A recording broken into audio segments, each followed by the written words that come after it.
record. We can do that too. All right, let's get another audio sync. Maybe one day down the road. Yeah, exactly. 5, 4, 3, 2, 1. All right. We're live once again.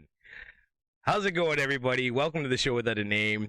Today I have an amazing guest that I already blew up the first time we tried to record this, and now I feel like the dumbass. But we have DonhardtEmpire on the show today, or as we like to call him, Donnie or William. Everybody's got a million names on Twitch, but he's a young up-and-coming Twitch streamer and a great friend of mine.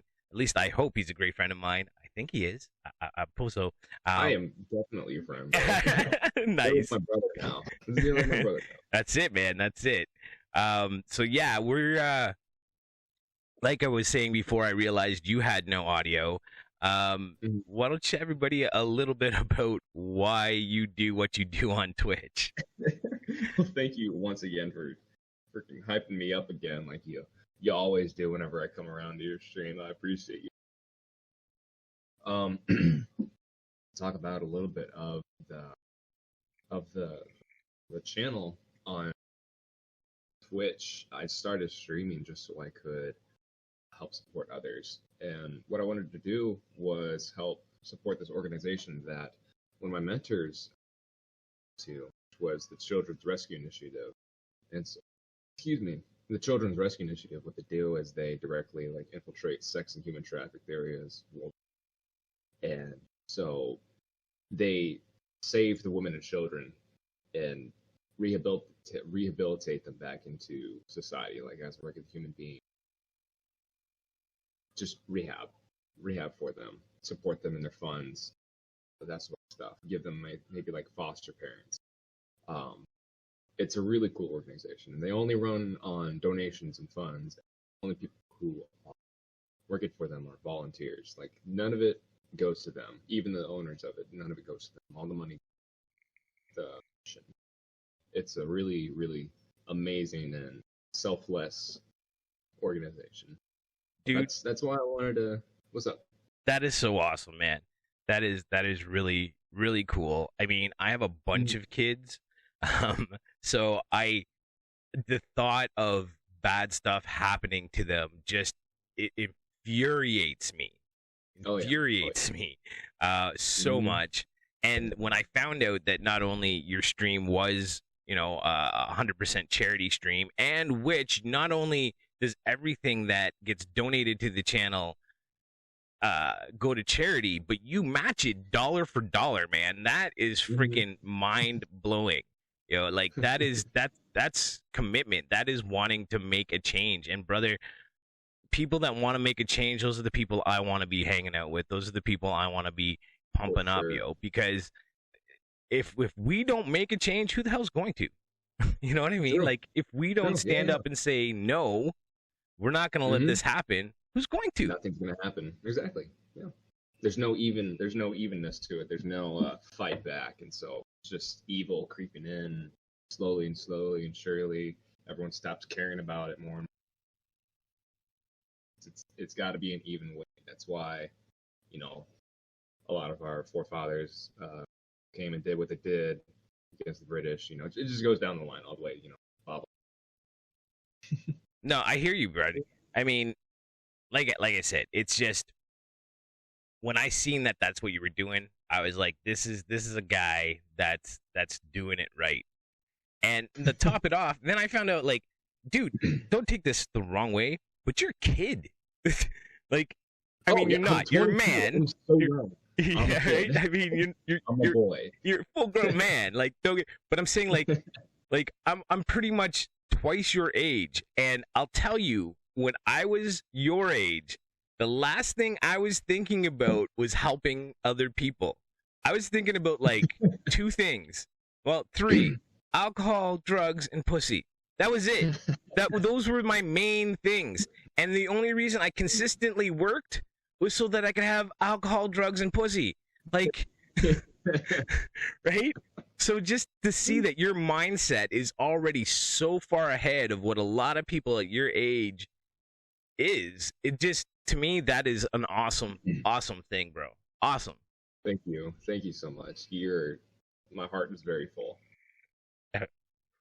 I love you, brother. I really, really do. I mean, not just you. There's so many, too, man. so many amazing people that I've got the opportunity to meet, and now I'm having the opportunity to do this with you and others that have said, "Yeah, I'm in. Sign me up. We're gonna do it." And to me, that's just amazing, because I've had so many issues in the past with trying to get guests on the show, and I thought they'd be easy. It would be easier, but I found out wrong. So it feels great to me to be able to not just, hang out in your chat or have you hang out in my chat, but to face to face as much as we really can and hear each other's voices and stuff, Interact as human beings. Exactly. Right. Does that happen anymore? Not even. Aren't you trying to do one with Soaring as well? What was that? Sorry?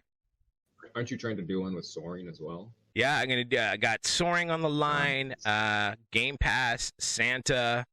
I think I'm missing someone else. Hey, anyone I can sit down with. I'm about it, man. I want to get to know, like, it's funny because you are like the total opposite of what I was when I was your age. Right? And don't take that, it's like, that's a good thing. Trust me, that's a very, very good thing. And I like to talk to people like yourself and kind of see, like, where are you coming from? Because, like, I know you come from a big family. Oh yeah, right. Very big family. And you're the baby, right? I believe that's what you said. Yeah, right. Yeah. So I mean, that's got to make you grow up quick. Probably the biggest part of me growing up quick was joining the military. Oh, that'll do it too. Oh yeah. Oh, for sure. Learn a lot of different values. Values are different before and after the military, for sure. Getting a couple years in, but yeah, I was born the youngest of 7 kids. Yeah, poor parents. Right? They did it to themselves. It's their own fault. Oh yeah, but they loved it. They do. They do. They honestly do love it, though. They tell us very often. That's great, man. It would have been 9, except there were 2 miscarriages. And that's just, that happens. Yeah. Which is sad. It's the numbers, man. Yeah.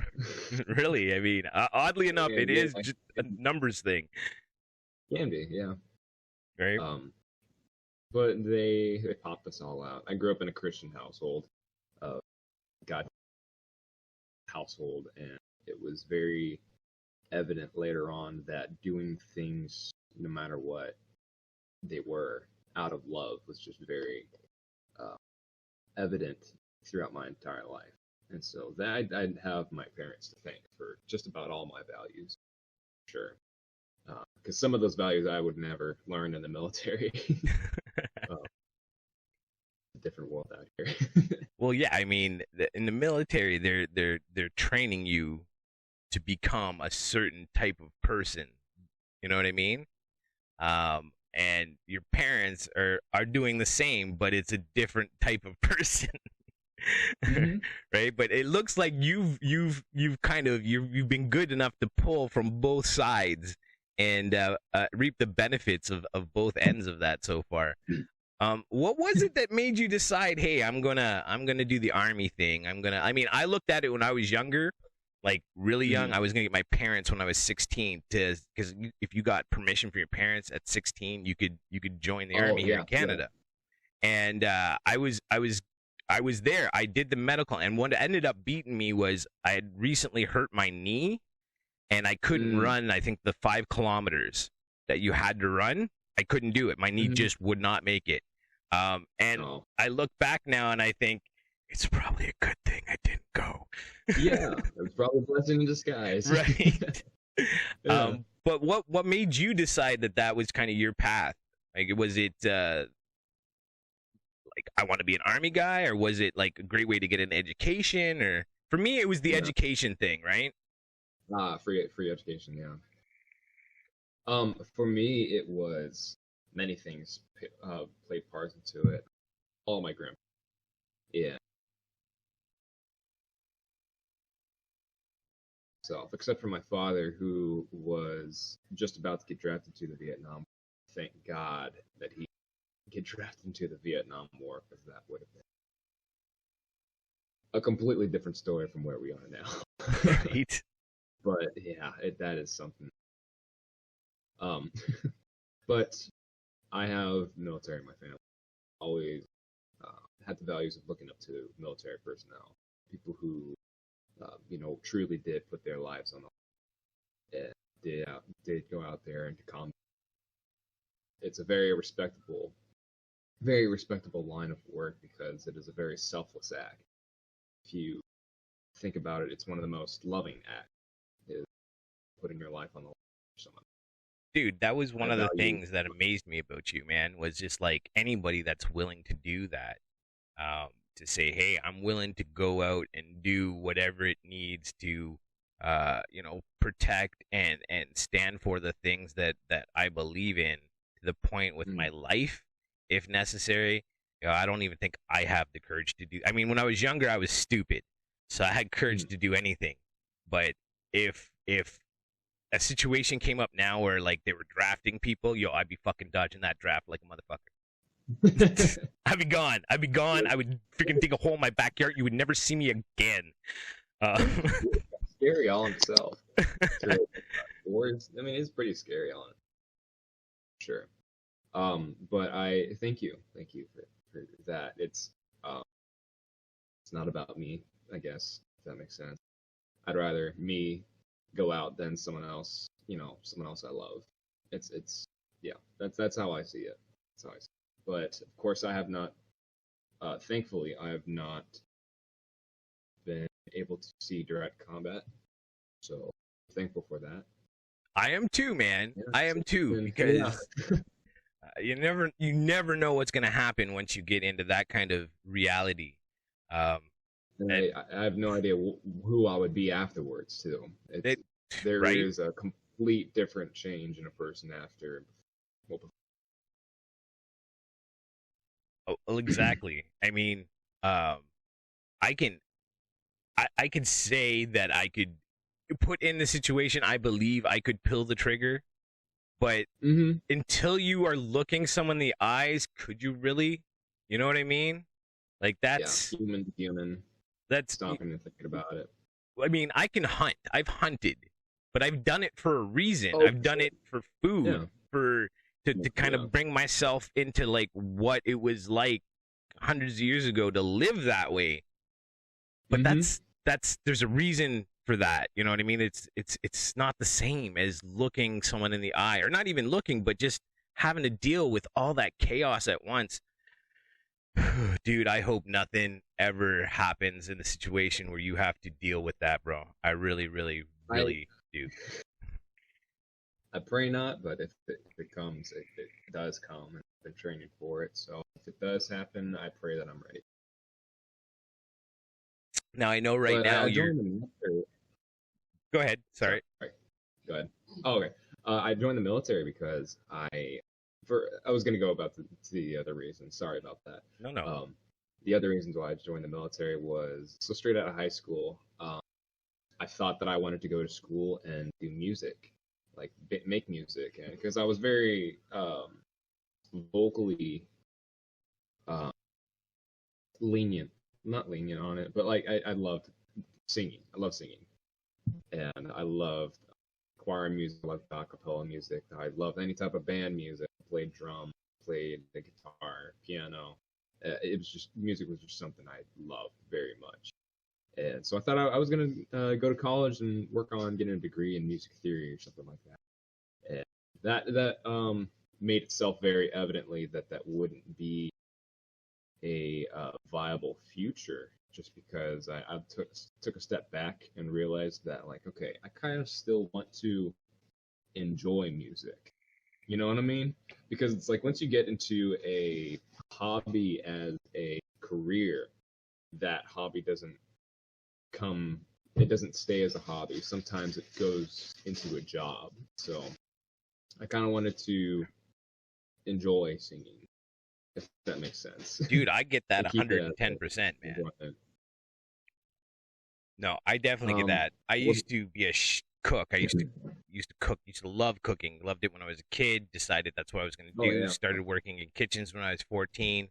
By the time I was 26 years old, I was running the kitchen of the hotel in the town that I lived in, and I hated it. I hated cooking. It turned into a job. The passion for it disappeared. All the minutia and the management and all that just crushed the creativity, and that was it. I finished. I was done. I couldn't do it anymore. I had aspirations of having a restaurant. Didn't want it anymore, man. It totally crushed my passion. So I feel you 100%, man. Most definitely. It was that aspect, as well as I knew that I wasn't ready for college, and because I saw how I was going through high school, and I wouldn't study. I wouldn't really do my homework. I would just do it to get the B, or get the C, and pass. And that's where my mindset was. My respect for school was not there. I didn't understand it. I didn't really grasp the aspect of schooling being a very positive thing, very worthwhile effort. And so I knew that I wasn't ready for college. So I wanted to go do something that would further me as an individual before I go and try to pursue school. But instead of going and grabbing a job or something like that, I thought I'd go do something that would grow me up quite a lot more. I knew that I would regret later on, like I knew I would regret not joining the military, because that's something that a lot of people have on the back of their, I think just about everyone has on the back of their mind is joining the military or something like that. To a certain degree, of course. I mean, you said that you thought about it. I think every single person that I have ever encountered has thought of, sat down to think about it. And I knew that for me, since I'm just young, I'm more mobile. I guess I'm slightly more athletic, if that makes sense. Regret doing something that would fit me very well. At least to my knowledge would be. That's the main reasons why I joined. Dude, like you said, it's definitely a young man's game. Yeah, like yeah. Oh, there's a lot of great opportunity. That's really what did it for me. I mean, of course, there's a little bit of that Rambo-esque mindset when you're really young. Because, like I said, I was like 16, right? So there's always that little bit of war glory, maybe you can call it. Even though once you get older, you realize there isn't really any war glory at all. But yeah, for me, it was kind of like where you were at. At 16, I was living on my own. I had not finished high school. Okay. I still have not finished high school. And I was desperate for something that could be mine, right? And I thought that's where I could find it, right? But like I said, I had hurt my knee recently, and I couldn't make it past the physical. They told me, come back in 6 months. You should be able to do it then. And by that time, I had gone on to stupider and dumber things. And it happens, right? I mean, that's life. And like you said, there was probably a good reason. I mean, I wouldn't be where I'm at now if that had happened. So I don't really dwell on it, but when I see people like yourself that do, I always like to know like what drove that, So it's cool to see that, it's kind of the same for everyone, like you said, because it was kind of the same for what I was looking at too. But like college for me was ever gonna be a thing. I don't know. I could go, I guess, and get my high school now as an adult, but it's a piece of paper to me. I think there's way more. I think the educational system is really a fucking mockery, to tell you the truth. I mean, we know that people don't learn the same way, but we still try to teach them all the same way, and then wonder why it doesn't work. It's just it doesn't work. Yeah. duh. You know the fucking answer. Know the answer. They don't want to act on it. Right? So I mean, for me, education's always been frustrating. Always been frustrating. But I mean, you know, you got to learn. I say that all the time. You got to learn. There's alternate ways of doing it. I mean, this is a great way to learn. I mean, just talking with people that know different stuff. You know, that's an amazing way to learn. Sure. And now we have this great thing called the interweb, and it never lies. So what a great thing! Because it's all fact on the internet. Everyone knows that. Come on. Oh, totally. Everything is. Yeah. Oh, yeah. Completely. That's so good. That's so I agree good. with you. I agree with you with the schooling system. It's like it's a whole nother field right there. Is because you have people who want to. Well, they don't really care. Yeah, a lot of the teachers just don't really care whether you're learning or not. They're there for the pay grade. The worst part is that there's so many that don't, that the ones that actually do, you don't even notice them. Yeah, you don't even notice them. I know a few teachers that are just phenomenal teachers. I look back at my past, and I know 2 teachers right off the bat that changed my life in amazing ways and sent me down a totally different path, just with kindness. Not because they were teaching me in school. It was the kindness they showed me in the direction. You know? It was, in a sense, just being there and helping you through a time of your life that you need to get through, which was high school. They helped you with that. And yeah, man. Exactly. I keep telling people it's not what you're doing, it's the people that you meet along the connections you make, the relationships you build. Relationships are probably the most important thing this world can offer for any individual. No, exactly. I think a lot of people tend to concentrate on what they have as a marker of where they're at in life. And I realized really not that long ago, maybe 5 years ago or so, that it's not a matter of what you have. It's the contacts, the relationships that you have with other people and how strong those relationships are. That's how you gauge yourself on where you are and how good life is. Because if I have all the money in the world and I have nobody to share it with, how good is my life? I could have all the cars and all the houses and all the, but if I don't have people to love me, you know, what's it all worth, right?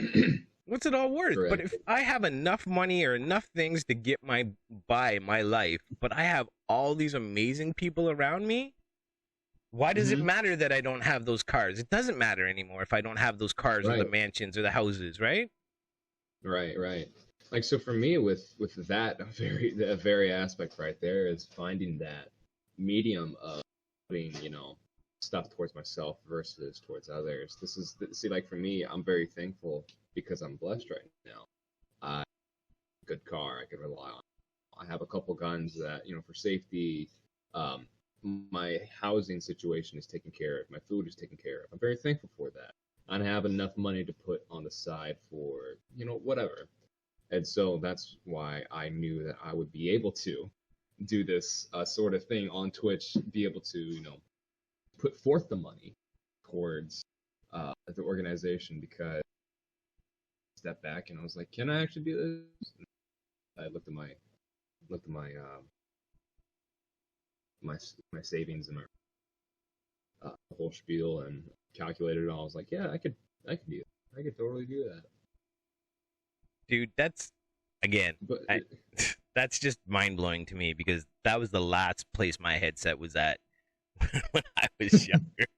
So the last place at all, right?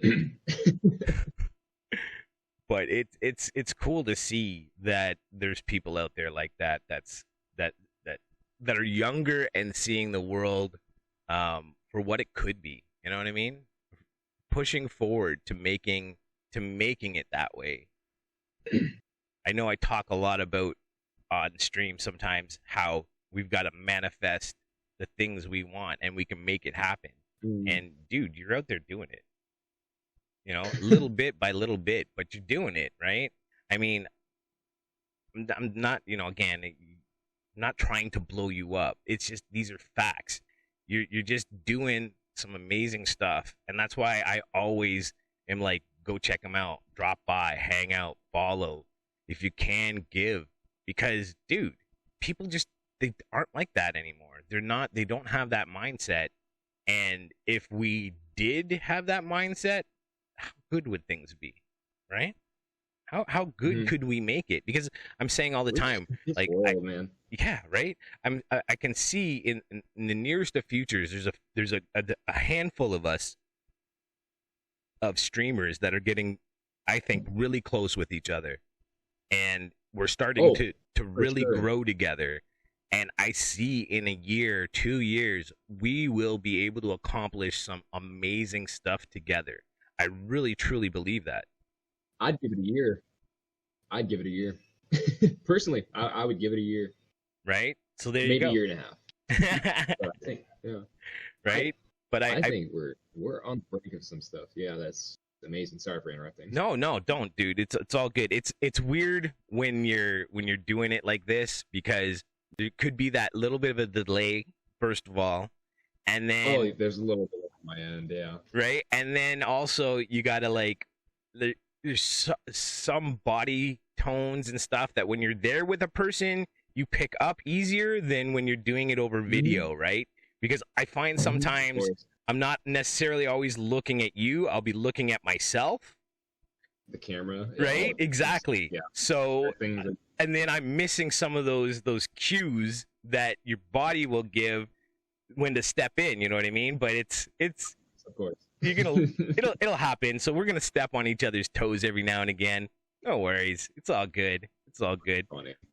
But what are your plans from this point forward? I know you're not planning going career in the armed forces, are you? Or is that like maybe, or something you even think about yet?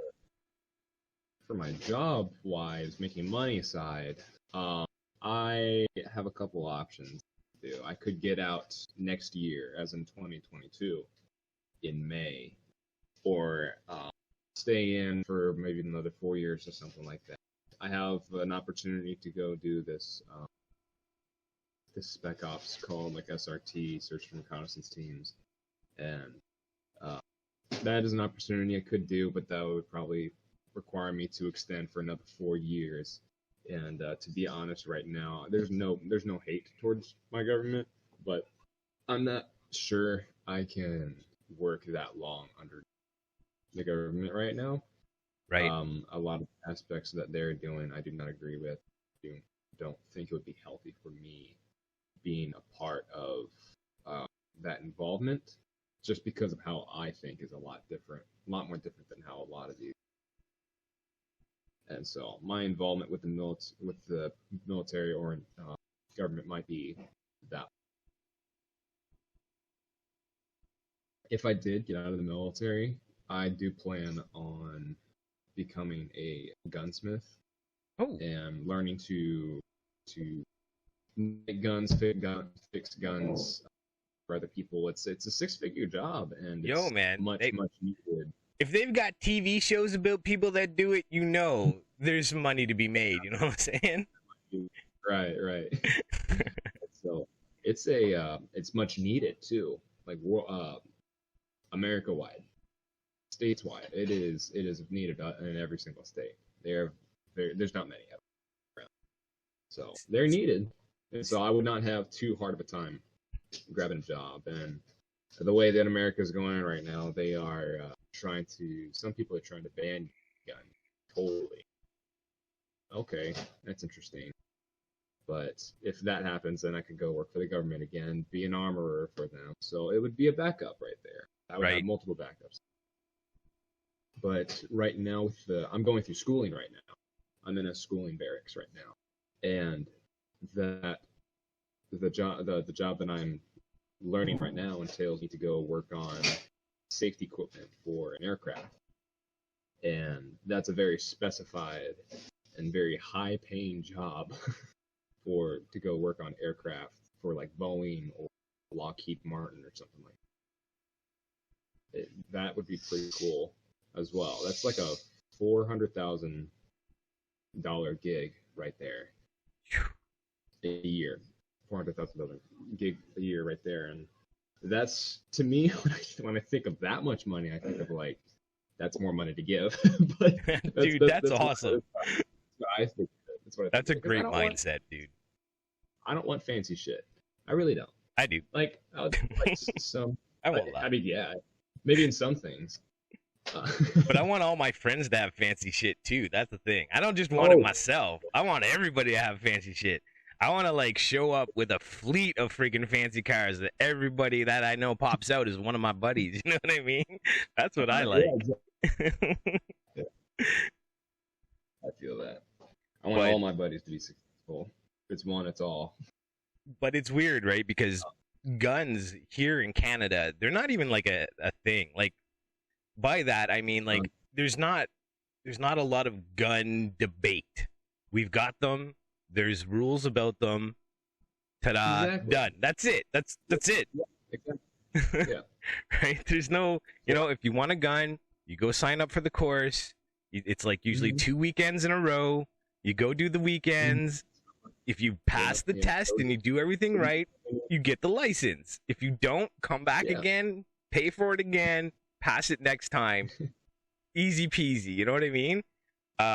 So I just, it's weird when I see, because it'll happen, and I see, all the stuff that goes on about anti-gun, pro-gun, and I'm just like, first of all, why would you want to get rid of your guns? So that you can't protect yourself? Because that's crazy. Like, Canada, we've got like 35 million people, all right? It's not a lot. We got a lot of land, okay? In the States, California itself has 38 million people. You know what I mean? You put that many people in one area, you need some guns to protect yourself. I'm just saying, like, right? And it doesn't matter if you take the guns away. The bad people that want guns, they'll get freaking guns, man. They always figure it out. Black market's a real deal. Right? I mean, if a drug dealer who makes hundreds of thousands of dollars a year or month or whatever in drugs, do you think he has a problem spending $100,000 on a gun? No, he doesn't give a rat's ass because it protects his stash.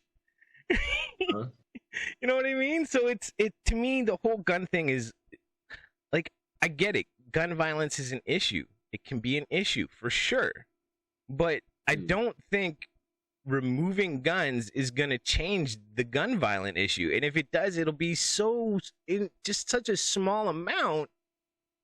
It's not worth it. You know what I mean? Like, it's, I don't get it. I don't understand it, but I mean, the culture is different here for it, right? So it's weird. It's weird to me. For me, I know, like, in my life, I wish I had a gun. I mean, I can name a couple times that I just wish I had a gun at that moment. Right? So it's needed. It's needed here. A lot of people don't realize that you take away the guns, there's, like you said, the bad still going. Find ways to get the guns, and then, there's not a good trust for people's government. Because especially what's going on. Oh, if there's any time to need a gun, it's now. Right. I don't know if you heard about, like, the whole USA's election we just had, but there was so much screwery. I know. Screwery that happened. Whatever side you look at it, there was just a lot of lying on either side. That's something I can't get behind. How the person that we have or is looking to be in office right now as president blatantly lied to everyone and went completely against the U.S. Constitution, and like basically just took a fat shit on the Constitution in front of America. Right. and I just don't stand behind it. I don't stand behind that. So if there's any need, like any time to have a gun, it's definitely now. But people think that, you know, world peace is a viable option, which it's probably never going to be an option. It would be awesome if world peace could be a thing, but that's just not physically possible. I know. I would. Humankind. I would love the whole utopia thing. It's just I think there's too many ignorant people. There's too many greedy, ignorant people that would rather do the easy thing and take advantage than do the harder thing and give up something to make it easier for someone else. And there's some people who are driven by there's some people who are driven by needs that are not even like understandable by others. So if you look at like terrorist organizations, their needs for having to make terror is unheard of to most people, so to speak. But whether you go back and trace to their religion, it's very evident, and some stuff like that I don't understand that. But well, it's I wish for world peace. Probably just not gonna. It's ingrained into them from birth. When you're brought up, which is crazy, but when you're brought up told something for the whole time, over and over and over and over, when you hit an adult, it's very hard to change that mindset in a person when it's reinforced by everyone else around them. And if that happens to be something that's, not, there's a cat behind me, something that's not, positive, that's about terror, about, oppressing people and keeping your foot on their throat while you're above them, that mindset of power is something that is, when you're ingrained with that your whole life, that's almost impossible to get rid of. Yeah. That's straight up factual. And that's like, I always like to say, like, it's all about what we teach our children, but we can't teach other people's children, right? No, and as long as there's people teaching hatred and bigotry and racism and terror and all that, this is just going to be the way it is, Yeah. And the only thing we can do is try to make little pockets of joy. You know what I mean? Building families and friends and making these pockets of joy that allow us to exist and move through this world while we're here in the most positive and loving way. At least that's kind of like where my mindset is at. But I mean, it took me, 43 years to get to that point where I kind of understand that now. You know what I mean? Right. It's this is why I like, one day I want to become a father, right? I want to have offspring. I want to be a good father to them. I want to have children to keep on the lineage going. But through that lineage, I would love for them to held, like you were talking about, good values and be selfless, I guess, if that makes sense, helping others. But it's hard. It's hard when you have other people who are trying to do the exact opposite, who are teaching their kids, doing a lazy parenting, so to speak. Because there is parenting, then there's also lazy parenting. There's parenting, which is disciplining your kid, and then there's lazy parenting, which is just, I guess, always, agreeing with your kid, or just, here's the iPad, go to your room and chill out there for the rest of the day, that sort of stuff. But that's just something I want to do, is be a good parent. I want to become a good parent. Could keep those good morals going, keep the good values going, shine some more light into the world. I think the biggest thing that I've learned about being a parent is it really comes down to, like, I know when I was a child, it didn't matter what my parents told me. I was gonna do what I was gonna do, whether there was rules involved or not. If I broke them, I was the kind of kid that like I knew I was getting shit, and I was fine with that. I was willing to take that punishment to do what I wanted to do.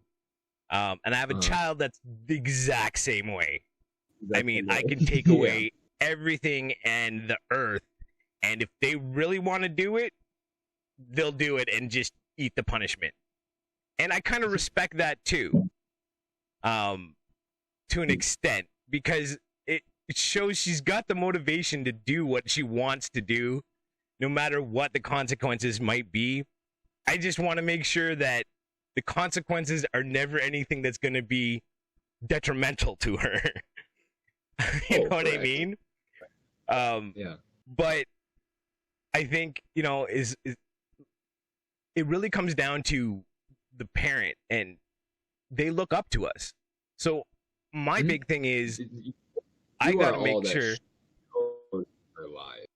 Right? I gotta make sure that what they see me doing are the things that are positive, that are, you know, making sure that they see me fighting and leading from the front, and not just saying that I'm going to do something, but following through and actually doing it. And because I think when kids hit a certain age, when they start getting in those teen years, there's so much stuff going on in their little brain squish that chemicals are changing, things are changing, their body's changing, everything's changing, emotions. And like, I have females, a house full of females. So for me, those changes are emotional. They're not like when I was a teenager. The only thing that changed was I went from liking girls to really liking girls. You know what I mean? But with my girls, they went from just being unicorns and puppies to emotional, loving, crying, hating, raging. And such a difference. It's foreign. It's so foreign to me, right? Because I'm constantly trying to wrap my head around where they're coming from, but I can't. I can't do it as hard as I try. A lot of it, I guess, you gotta like really give that up to your wife too, because or just learn from your wife too on how to deal with that. 100% follow her lead, man. 100%, and she's great. She's great because, like, as a man, when your daughter hits that certain age where, you know, they start change, become a woman, the period comes thing and all that, I was terrified, right? Like 10 years old came around, I'm like, oh, it's getting close. 11 years old, I'm like, oh my God, it could happen anytime. What the hell? You know? And then, so like 11 and a half, 12 years old, dad gets brave. You know your body's changing. Things could happen. Dad, mom's already take care of it. I've got a thing in my backpack. If it happens, no worry. Blah, blah, blah. I'm like, oh, thank God. Oh, thank you so much. I love my wife. She knew. She had it all done. She talked with them a whole nine. I was like, oh, thank God. Because, you know, but it's amazing. It is an amazing thing being a parent. And ultimately, all you can do is just try to give them everything you can, and they're just gonna pick their path, you know. Of course. Yeah, women and men are just made different, completely different. Anyone that says anything different is silly. Exactly. We don't even think the same way. No, not at all. We are totally different. I mean, I have 3 brothers and I have 3 sisters, and I see all the different aspects. It's just right? I mean, don't get me wrong. There's definitely outliers. There's definitely some men that think more like women, and women that think more like, for sure. There's always that. But for the majority end of things, the brain chemistry is like night and day. It's 2 different things. Where we derive our everything from as a man or as a female is, from what I understand just through life, are two different points. Like, you're pulling from 2 different points, right? Completely, yeah. But I guess that's what makes this world such a beautiful place, right? Because I mean, seriously, if all women were like dudes, no, no. It I would mean, it's not be cool an to even. have your few, but if we didn't have some of the unicorn lovers and the man, if we were all about guns and four wheeling, I mean, it just wouldn't be interesting, man. That's what's beautiful about it, is that men and women are made for different uh, roles. Like, let's just say emotionally roles. Like, let's just say maybe a guy will be too angered about something. The woman gets to step in, or if a woman can't comprehend something right now because of emotional, atrophy, and then the guy can step in and put in some order to that. How men and women are made differently is super awesome. Dude, it's you nailed it with that analogy big time, man. Because in my house, it's very much like that. I am very much the I don't get stressed out about very much. I look at a situation and go, okay, these are the things that happen, and if I can't control X, Y, or Z, then I don't worry about X, Y, or Z because it's just not worth my energy. My wife, on the other hand, it doesn't matter if she just it bugs her, it bothers her, it stresses her out, and I don't understand it. I try to support her or what have you, but dude, it's so true. Like, she'll come in like at one aspect and be like coddly or huggy or whatever, and I'll come in and be more, okay, this is what has to be done. You can't worry about this. Just keep moving forward, and shit'll straighten itself out. Exactly, and that's how I think. And so, yeah, it's a beautiful thing in my opinion. How naturally inept the two genders are, and especially in a relationship, is a beautiful thing to me. I think that's super cool. Yeah, cool. I'm happy that you see that also in your marriage and you being a father. I think that's super cool that you understand your role, because some people don't understand how that mentality role plays into a relationship.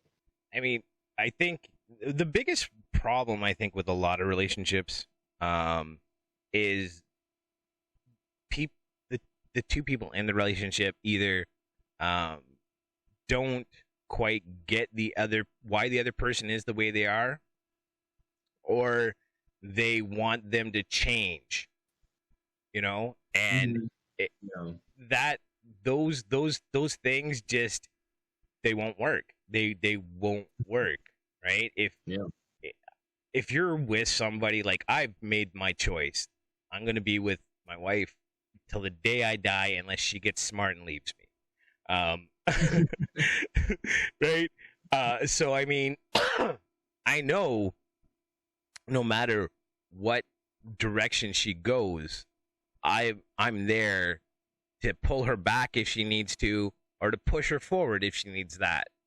And same goes, because I mean, I say this all the time on stream. I praise her a lot because she's literally gives me the ability to do this, to stream every day, to do podcasts with you. Well, we have a bunch of kids, and she's the one right now that's working. I'm not out there working. She's doing it. And even though she might not, I mean, she's starting to get it now. She's starting to see now because things are starting to build and everything. But at first, when there was nothing really there, and I had challenges with YouTube, and I had challenges with this thing, but I kept going. She backed me up.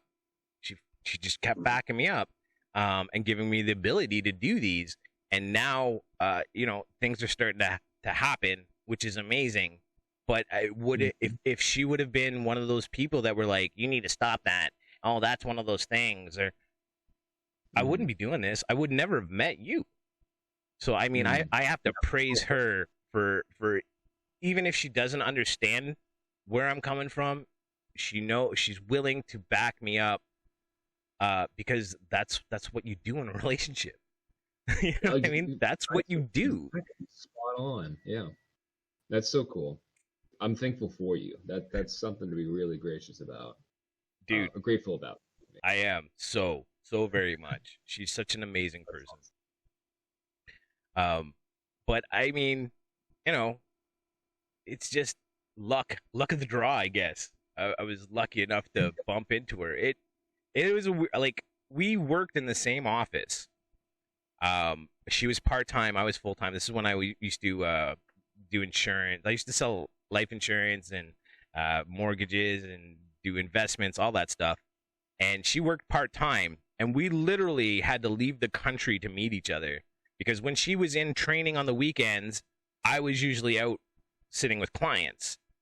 So we never really met each other. And then we went to a convention in Atlanta. That's fun. And that's where we met, and we just fell head over heels. And Cool. pretty much been together ever since. But we always joked that we had to leave the country to meet each other, even though we worked out of the same office. So, I mean, the world is weird. That's the way you say it. There, all the above. All the above. What was the convention you went to? We used to be part of a company called Primerica Financial. Okay. And every year they would do a big convention in Atlanta, Georgia. We take over the Georgia Dome, and we would use the whole dome. It was quite the spectacle. And yeah, so I went down to the convention. I drove down, she flew down, and yeah, we ended up meeting there, and yeah, it was good. It was good times. We stayed in Buckhead. That's where we were. That was the name of the, I don't know what town or hamlet, or I don't even know, but yeah, so it was I always remember that because the bus driver would be like, Buckhead. I was like, all right, that's where we're at, Buckhead. I get it. All good. We get it. So yeah, but yeah, I mean, it's weird. The world is such a weird place. I think I want to just like try to absorb as much of it as I can, as many people as I can make contacts with and become part of their lives and have them become part of mine, right? Oh, for sure. I started I just took up what Santa was doing, was just going around and talking to small streamers while they're streaming. Like maybe some not even popular games, but I'll just do like not absurd games, but just small games that not many people are watching. I'll go to those games and I'll play those. I'll watch them and then I'll talk to them and make connections with them. Yeah, it's exactly what you're talking about. It's trying to meet as many people as can, really. Networking. It's cool. It's cool. It's really fun to meet those people too, because you get different perspectives also on other people started out. Like for me, I did this all from my laptop. Terrible laptop, and I did it. I just bought it's just a wide angle lens webcam and a half off Blue Yeti mic.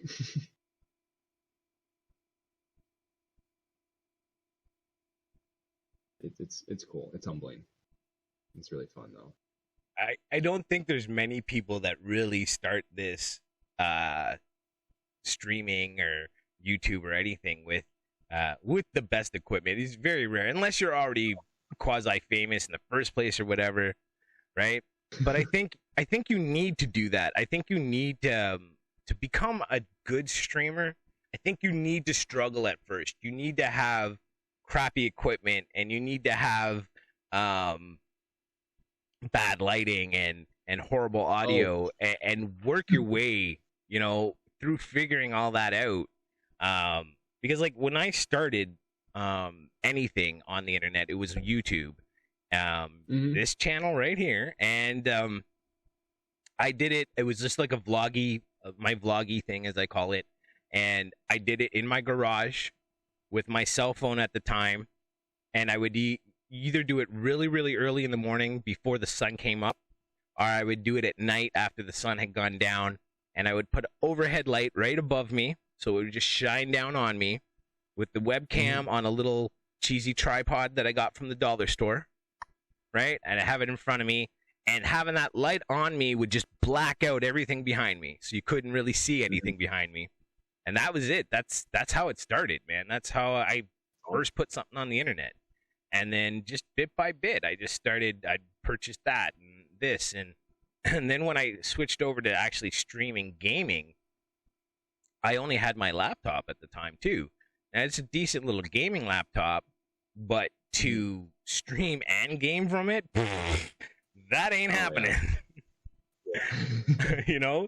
So I ended up getting a capture card, and I did stuff on my Switch. I gamed on my Switch, so you'll see clips that'll pop up, and I'll be playing Mario or something on my clips or whatever. Oh, awesome. Yeah, right. Because that's what I had. I had Doom on it, so I played Doom, right? And then my wife got a laptop, so then I started using her laptop to stream from, and my laptop to game from, right? Exactly. And it just, it built and built, and now I have the desktop, and I get a lot of people think I have some kind of professional setup or something, and it's like, no, it just, you bit me piece by piece. Amazon's my friend. Yeah. Yes. Like, and then that's how you get there. And then next thing you know, you have people talking to you in stream, and you're growing, and it's and I'm hitting my mic, and it's an amazing thing, right? It really, really is, because it's changed not just my life, but the way I look at things now. My whole aspect of what I thought I'd be able to do in the future, before I started, and where I think the things I'll be able to do in the future now, two different worlds. Oh, for sure. There's so much possibility now. It excites me every day when I wake up. I'm excited to see what comes, man. No, it is an amazing thing. It really, really is. But I think a lot of people just don't get it. I didn't get it. When I didn't get it. I thought, I've said this many times also, like, I thought it was about the game, and I had to be the super character, and not that I'm not, I'm a character naturally, so that wasn't the hard part for me.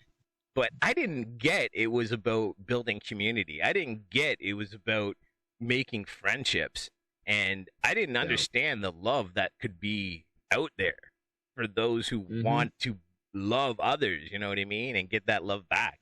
And wow, that's what I try to tell people. It's like, it's not what you think. It's not what you think. You think Twitch is one of these. There are some streamers out there, some mega streamers that are phenomenal at gameplay, that are killers in their games, but then there's so many other streamers out there like me or yourself that are just out there trying to build a community and change people's lives, maybe in a little tiny way.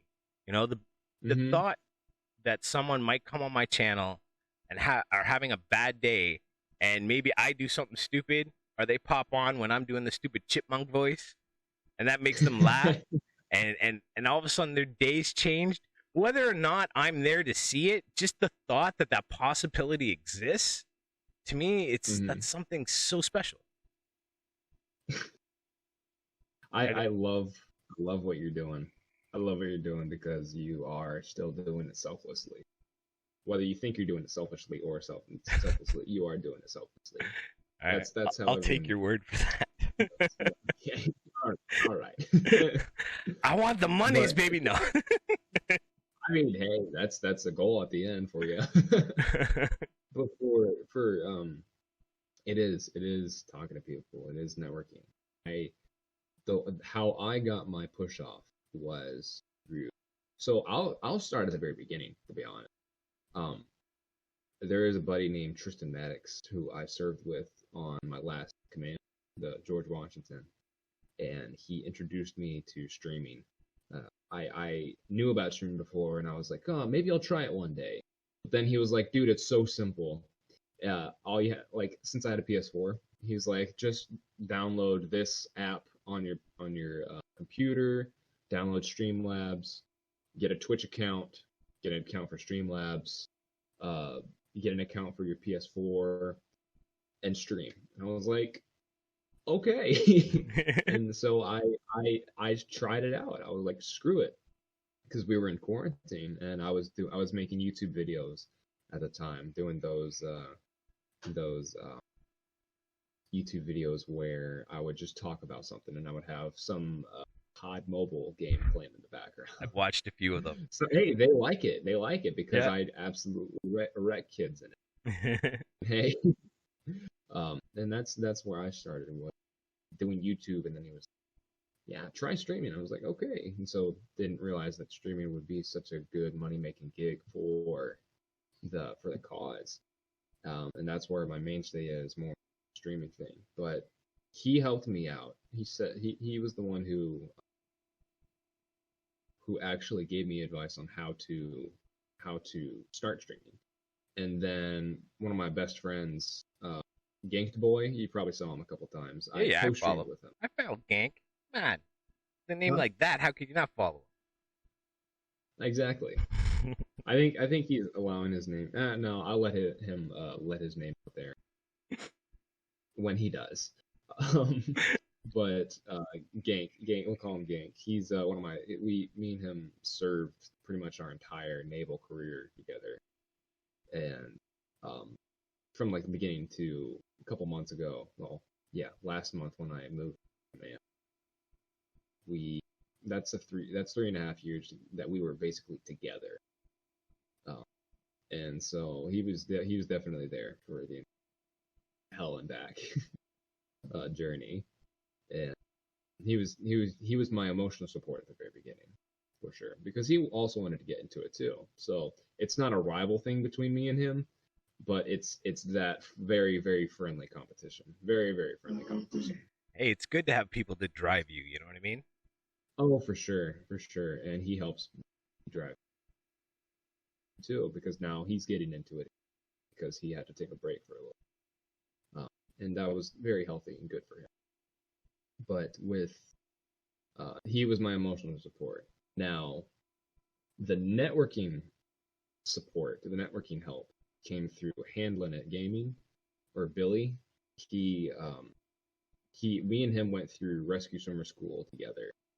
I actually knew him, and I messaged.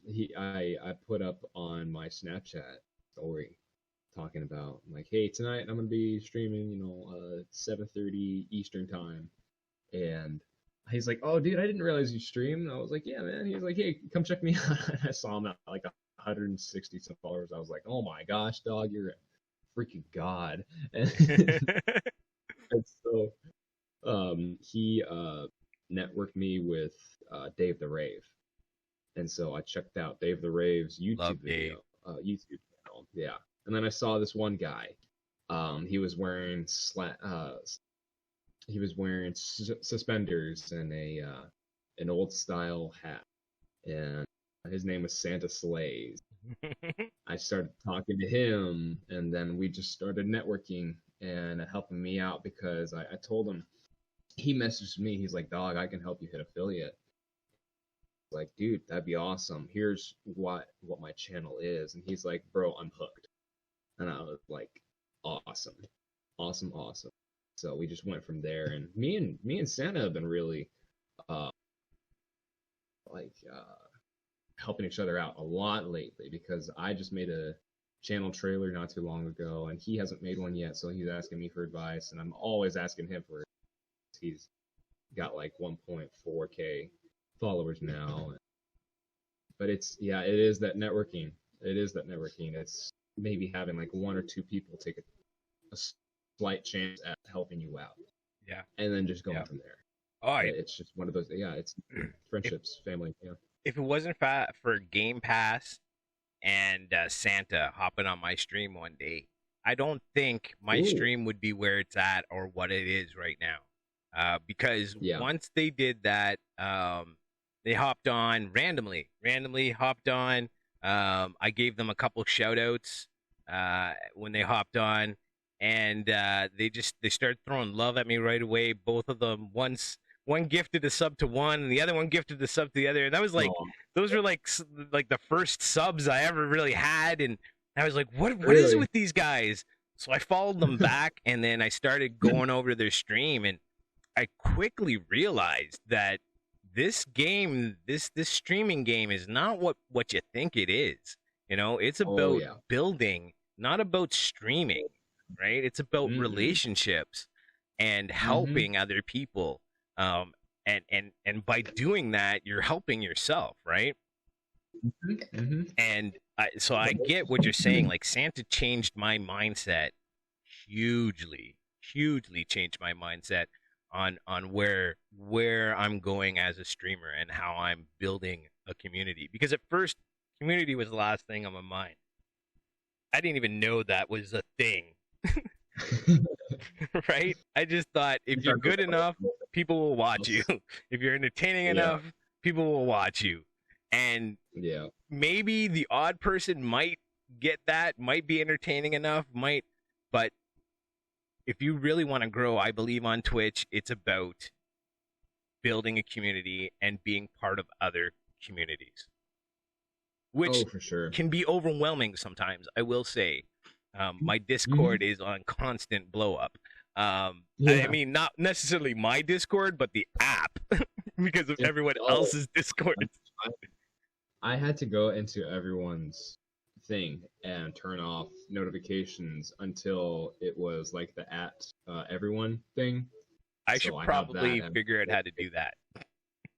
It's pretty easy. It's pretty easy to do. I can teach you later on. But that's what I have now because I have like 25 to 30 Discords I'm in. Oh, it's now, like growing every day. Sometimes my phone will just explode. Like, it just and I look at it and it's just like a line of Discord symbols across the top. I'm like, 73 notifications. Right. But I mean, it can be overwhelming because you want to be part of everything.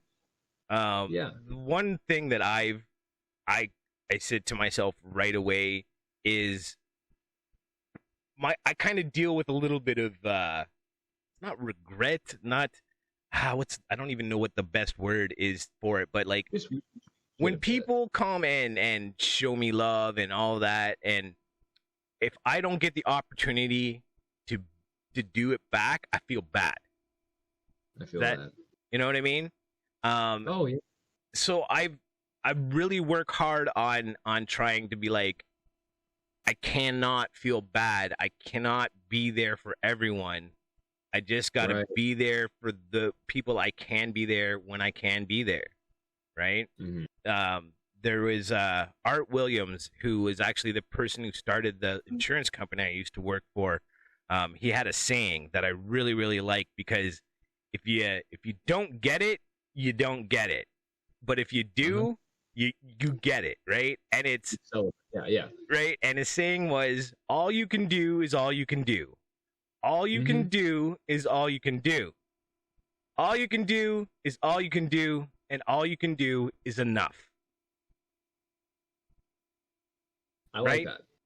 And it's kind of goofy, it's kind of simple, but it's true, man. Just do what you can do, and that is enough, man. And and if it's not enough for those people, well, then those aren't the people that you need to be with. You need to, exactly. Me and Santa were just talking on Discord the other day. He was expressing his, he's disgruntled with how people are constantly unfollowing him in different areas and following, unfollowing, that roller coaster of, having to follow. People find it interesting in it, that sort of stuff. It's finding that content spot of knowing that they are making their own decision. I'm just entertainer to them, and that's just how it is. And I was listening to this YouTuber / streamer called Kingo. Terrible. Can you hear me? Yeah, you were just freezing up a bit. I was just checking to see if it was on my end. Oh, No, it's my end. Sorry, Wi-Fi, and it's Barrick's Wi-Fi. No, it's all good, man. I just wanted to make sure it wasn't on my end. It happens. Don't worry about it, man. Nope. If people don't like it, they can stop watching. Just saying. And they'll miss out on all the good stuff, so. True. It happens. Hey, this is the world we're in now. It's Wi-Fi world. Wi-Fi rules communications, man. If it's shitty, it's shitty, right? It is, yeah. But you're good now. Everything's flowing. Okay, good.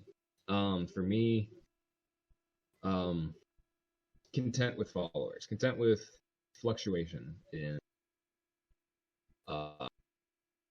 streams and that sort of stuff. And I was watching this YouTuber. Did you get to the point where I was talking about Sana? Did you hear about all that? Yeah. It just started just a few seconds ago. Yeah. Okay.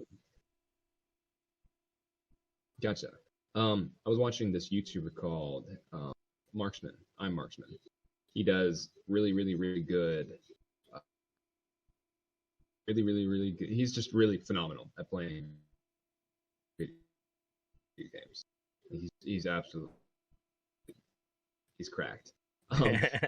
For just talking about his streaming, how the fluctuation really took him off, and the fluctuation was hard first, but then after a while, he just realized that just finding that content love. You're being an entertainer. People are going to lose interest. They're going to go watch other people more, or maybe they'll come back sometime. That's something that he had to find peace with, and that is something that I strive to find peace with now, before even all of it happens, because I don't want to stress myself. I hear you. Whatever, like you said, whatever happens. If someone likes me, awesome. If not, perfectly fine. They can go watch whoever they want to. Yeah. And to their heart's content. I'm not gonna push them to do anything. Yeah. Less. I forget who it was. It was a few weeks ago. Someone popped on my stream and asked me kind of that same question about, like, what do you do when, like, you check your follows and you lose a follower or whatever. And the first thing I said, because it happens, I've lost. I literally lost one last night. I went to bed last night. I had 220, dude. 220 follows last night, 20 away from the 24-hour stream. So yeah, and I woke up this morning, there was 219. Somebody left me. Somebody's gone. And what I told them was, listen, there's a ton of reasons why you might lose somebody. They might lose interest in you. They might be a jealous person and don't like that you're succeeding and can't deal with it. So they might stop following you. They might have followed you months and months and months ago, and their account got banned or got eliminated, and they're no longer a follower. There's a billion there's all kinds of reasons why it could happen. But don't ever put it on you. Right? Of course. Don't ever. I mean, if all of a sudden you have like half your followers disappear, okay, maybe you better be looking at yourself a little bit. But if you have, one on, one off, a couple here, a couple there, don't even think about it, man. You can't even let those things, get into your brain, because they'll eat you up, man. They'll eat you up. It could make you a fast, cure about the game, the streaming and all that. It's easy to get insecure about it. It's something you gotta fight, for sure. What was it? Let's see. I was at 162 one night, and then I went to bed and it was 161. And okay, that kind of. So, for me, since I go and I meet like new people and all that, I guess for me, since it's like there's some people out there that just go and follow someone just so they could follow back and then unfollow them. Yep. Just for that follow. Yep. And so I mentally check that, and I'm like, okay. And then I go and I find their name who unfollowed, and then I'll just unfollow them back. I don't really do the follow game. I mean, if I follow you, I follow you. I'm not gonna go back on it just because. I'm the same. I'm the exact same way. If I hit you up with a follow, I'm not gonna, unless I hit that 2,000 follow marks. You know, there's 2,000 followers supposedly we can have on Twitch. I don't know. I've never hit it. But if I hit that mark and then there's still somebody that I really want to follow, then I'll worry about not following somebody, right? But until then, you know, I say it all the time. Like, I follow to show love, right? If you follow me back or not, that's your call, right? I'll follow to show you love. The one thing that I'm kind of going over in my head right now is I try to show so much love to people, having tabs open for them, you know, so that their numbers are up. I totally believe in lurking is loving. I'm all about that, as you know, right? Sure. But I think I'm going through something early in my mind that another streamer that I love very much, Raccoon Country 5, has recently gone through. And he was just so loving, giving, and just not getting that support back. And so now when I'm opening tabs and stuff, I got to make sure, and I mean, maybe this sounds a little cold, but that I'm opening tabs for those that support me too. You know what I mean? If I'm on your stream constantly and I'm lurking constantly, but I never ever see you come by my stream, even just to say hi, you don't have to open a tab, you don't have to lurk. Pop by, stay hi, let me know you're there. You know what I mean? If you can't even do that for me, then I'm sorry, I can't be opening tabs for you and supporting you. It's got to be a two-way street. You know what I mean? It really does. I know for myself, and I know this is definitely not the case for a lot. I just have terrible Wi-Fi. And so trying to keep up, I can only keep up maybe a max of 3 streams at once, plus my phone, so the 4. If I'm feeling generous to just go full-fledged and help people out, and I'm not doing anything, I can have a max of 4. That's picking and choosing out of my friends, who I have so many people streaming now. There's so many people. It's I wish I could have better way. That'd be nice. That'd be very nice. So because I want to show more people love. Like so I said, all you can do is all you can do, right? Yeah. Like you, Mr. So that's why I bounce around for different streams. I'll maybe go in, say hi, do a really good conversation with them, ask them about their family, their life, and show them love in that way. And then I'll be like, hey, I have to go. Hi. I'll see if I can come around later. I'll let them know. No, man, for sure. Know that I am there for them.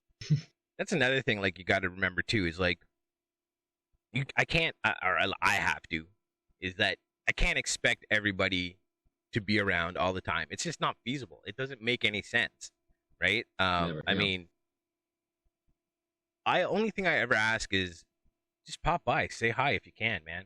That to me that's the cat's meow, as it were, right? Like, I don't need more than that. I just want to build it, and knowing that I have, a hello of someone to back me up every now and again, that's what counts. I agree. Oh, it's a family. It's becoming a family. This whole gig. Very much so. Very, very much so. Yeah. I think that's cool. I can't wait until this COVID thing is over, and because there's so many of you I really would like to meet in person and just for sure. give a great big hug too. You know what I'm saying? Yeah. Like, yo, what's up, home? Hey, about time. And like, I'm talking, I got to go all the way down to the Philippines now. I'm committed. Fuck. This is my new goal. I want to be big in the Philippines. I want to be the biggest Canadian Twitch streamer in the Philippines.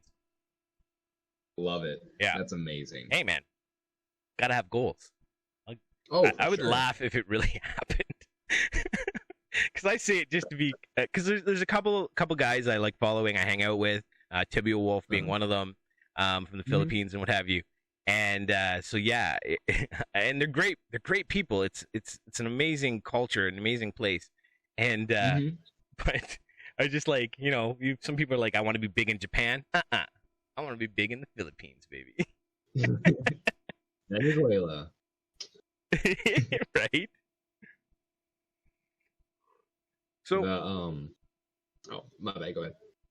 what what are your big plans for this year? What are your big goals? I know we kind of touched on them briefly, but what are your goals with the channel and growth? So for streaming, my goals are to first thing that I want to do is I want to hit 1,000 followers on Twitch, which by the growth of right now is not going to be too big of a problem. But that is one goal that I had a while back. I was like, I want to put that for myself in a feasible time. So now is a very feasible time to have that goal.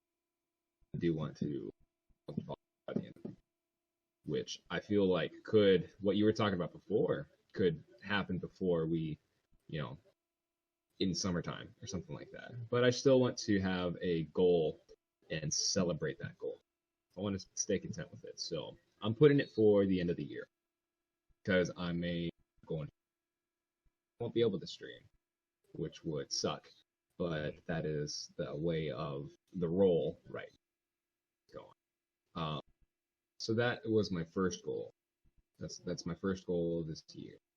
Now, there was another goal, a bigger goal that, a more important one that I think I put on my Discord, and Santa put it on his list during a stream. But what I want to do is I want to raise 10K for the charity this year. I want to put my 5K towards it and have people donate as well towards it. And I want to raise 10K for the charity this year. That is one goal I want to do by the end of the year. Is what I want. Now, not that it would be a bad thing, but do you ever get nervous that something crazy might happen and like the channel make so much in a month that you cannot match it dollar for dollar? I already put up a my Discord. Uh-oh. Technical Oh, damn, it's me. What the? Uh-oh, that can't be good. All I see is me now. No one wants to see me. There, that's that. I see you. Can you see me? I see Woody. Oh, wait a minute. He's back. There you go. That was weird. I don't know what happened there, but that was weird. Yeah. We're all good. To answer your question, I put up a $500 a month is my max. That's my max. Okay. Okay, very smart. Yes, but for this year specifically, I'm putting up a 5K max on my end. That's where I'm drawing it right there is 5K total. Right, that makes sense. Because I was like, man, whatever happens if like some bigwig comes in? What if Mr. Beast like sneaks up on him and drops 10 grand in there? You know what? Looks like I got a lot to live up to then. No, man, it's good, man. It's good. Awesome. I think again, I'm repeating myself, but I think this year is going to be quite amazing for a group of us that are just starting to figure this out. I feel like we're all brothers and sisters growing together, and I think there's going to be a lot of power built because of that community, that growth together, that learning together. It excites me. It really, really does. It excites me too. Yeah, I'm so excited. Oh man. So I don't know how to broach the well, I do. I'm just gonna say it. You're a very religious person, and I am not a very religious person. And that's okay. And see, but this is exactly what I wanted to bring it up. Is I love that because I know some people that are very strict about like I feel you. A belief thing. And I think one of the things that appealed to me the most about you was you're very much, I'm Christian conservative. This is what I do. This is who I am. But that does not put bearing on whether or not I'm going to like or love or show you attention. And I think that from a person like yourself or somebody that, is a Christian conservative is not a very common thing. I feel you. Right? And I mean, myself personally, when it comes to religion, I just think do what you do, right? Like believe what you want to believe. Mm-hmm. I don't know. I don't want to make a decision out of ignorance. That's my thing. I don't know if there is. I can't. It would be nice. It would be great. I don't know. Yeah. Right? It would be nice. I don't know. Yeah. So I just there's so many religions. I can't choose one. You should see me at fucking McDonald's. I'm just That's true. Right? I can't choose, right? I'm always been of the mindset of like I'll just be a good person. I'll just do good for other people. And when it comes to the end, if there are pearly gates and I'm standing there, then hopefully they're like, listen, you didn't necessarily go to church. You didn't necessarily believe in the whole Almighty, but you were a good person. And, that's what counts. Here you go. Come on in. Mm-hmm. At least that's what I'm hoping. That's what I'm betting on. I'm hedging those bets on that, right? But I really love the fact that you're just willing to embrace people for people. And, for sure. And it doesn't happen that much, though. I mean, no, it doesn't. It doesn't happen that much, right? I don't care what people believe. As long as you don't believe in hurting, hatred, and evil stuff. And there's some religions out there that do that. Yes, there are. Solely on that. So it's like you kind of got to draw the line up. Right? There definitely are. But I look at people on a person by person basis, right? Of course. Person by person. Yeah. I don't like if your religion is your religion, that's you. That's your thing. Yeah. What you bring to the table, that's what I judge you on. You know what I mean? Mm-hmm. And I don't think people really do that anymore. I think they look, Christian conservative, I don't want nothing to do with that guy. Or, he doesn't believe in God. I don't want nothing to do. People don't look at people for people anymore. You know what I mean? They look at them for the things they say about themselves. Right. It's a pandemic all in itself. Toxic people who just having self-satisfaction with their own time, so to speak. You know what I mean? So like the whole aspect of, I don't know if you heard about it, but like a mega church or something like that, where it's just a building church just there for the money. If you're not there, then you're wrong type of stuff. It's toxic. It's pretty toxic, and toxic mentality. For me, like, I mean, what solidified my, well, I'll go back. Like, it's tough finding people like that. It's tough also being associated with a religion that people like that. It's sad because there's a lot of Catholics that, which is Catholic and Catholicism. I know. I know. There's not even, but I guess I'll just put Catholics on the spot for a bit. They're very, I guess, very high and almighty with themselves. When it comes to having to come to a chapel or whatever they're called, temple, I can't remember what they're called, but you have to dress up. You have to respect towards calling someone a father or something. They are very not, I was gonna say open-minded, but that's also like something different. But they're not open to people who have grown up with a completely different understanding of religion is. So I came from a church where people were homeless, coming in with whatever they had, because so from my understanding and from the Bible's understanding, the gospel is ever loving of everyone. Jesus came down, he ate supper with, what people called sinners. Mm-hmm. So back then, tax collectors were some of the low of the low, and he had supper with them. And his disciples were like, why is he doing that? Why is Jesus doing that? And Jesus came down to share the gospel with everyone, word with everyone. That's why he came down to earth. But it's people misunderstand the aspect of loving everyone, loving on everyone, because we all are. Well, sorry if I'm getting preachy, but No, we're dude, all dude, God's children. this is And so about this you, is man. This is love on you. this is what I want. This is exactly what I want. I want to talk with you and see where your thoughts and how you get to where you are, man. And that's how. So Yeah. preach, baby. For me to think of you as anything less than me is just absolutely astronomically incoherent with what I believe. And that's the And that's big what thing right there. Exactly. And that's what a lot of people are missing, is that we have to love.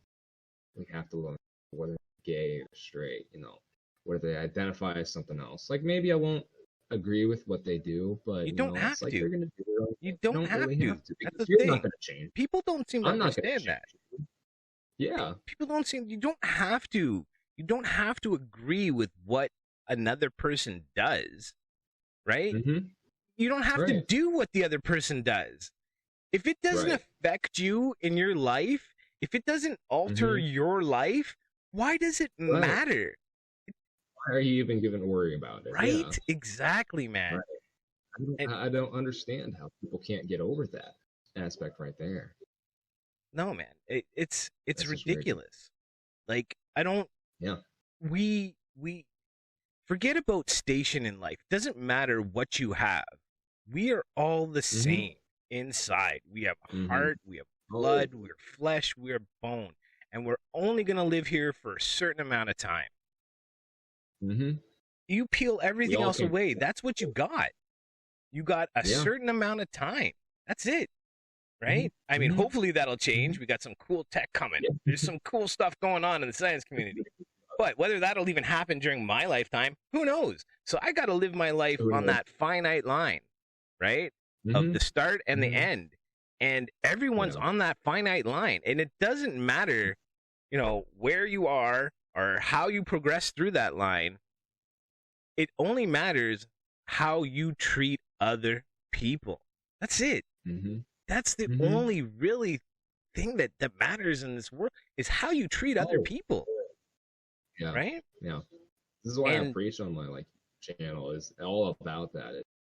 I put out a little mini series called Quality Over Quantity, and it's about making quality relationships over how many people you can have. It's about spending your money in a quality sense towards maybe having as so many dollars or whatever.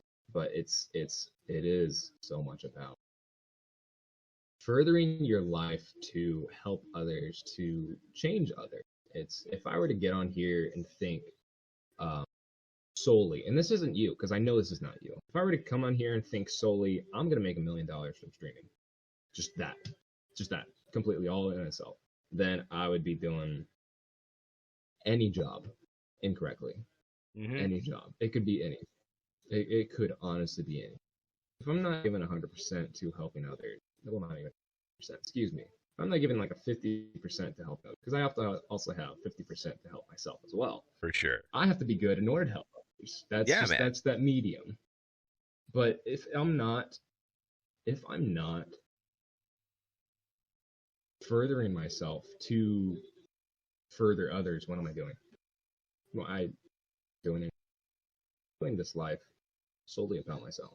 If I'm out here just trying to make some money so I could, like you were saying, just go get some pussy or go get some, alcohol, drugs and all that, living for myself, I'm not making any impact.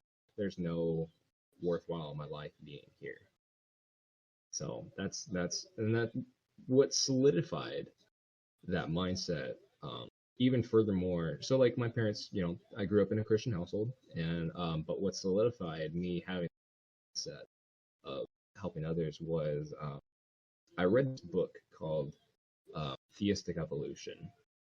It's a book that solidified. Well, it basically was 25 scientists, biologists, all different kinds of doctrines. Doctrines? That word. Doctorates. Yeah, one of those. One of them. Yeah.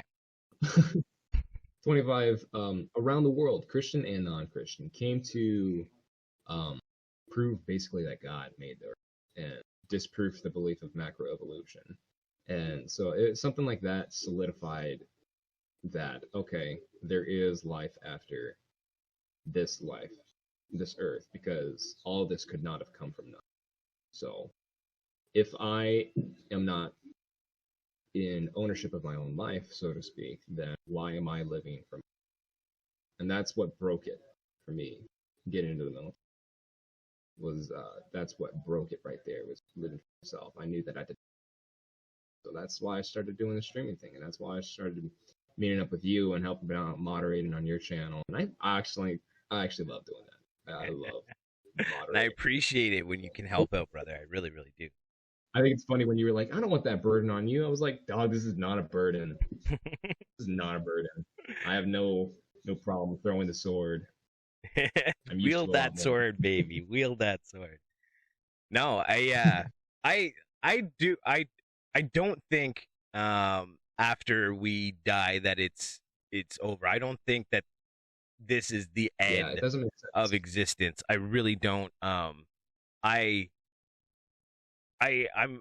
very hard leaning to the using of psychedelics to push through the barrier.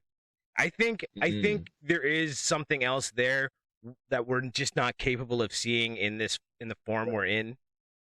Correct. I just don't know what it is. I do not know what it is, and I don't want to be so ignorant as to assume. And that's really where I pull where I am, what my belief is, if you even want to call it belief, is I don't want to make a decision out of ignorance. And I don't think the information exists yet, or I haven't found it whichever way I can. I'm really interested in, I've almost done what they call the heroic dose of mushrooms, which is 5 grams, which is supposed to push you over the edge. I've done 4.5, and it felt like I went somewhere else. It really, really did. The problem was I also kind of did it in like a quasi party situation. So it wasn't, you know what I mean? It wasn't like a spiritual thing. And it was when I was younger. And that kind of changed my mindset then on like what's feasible, what could really be out there.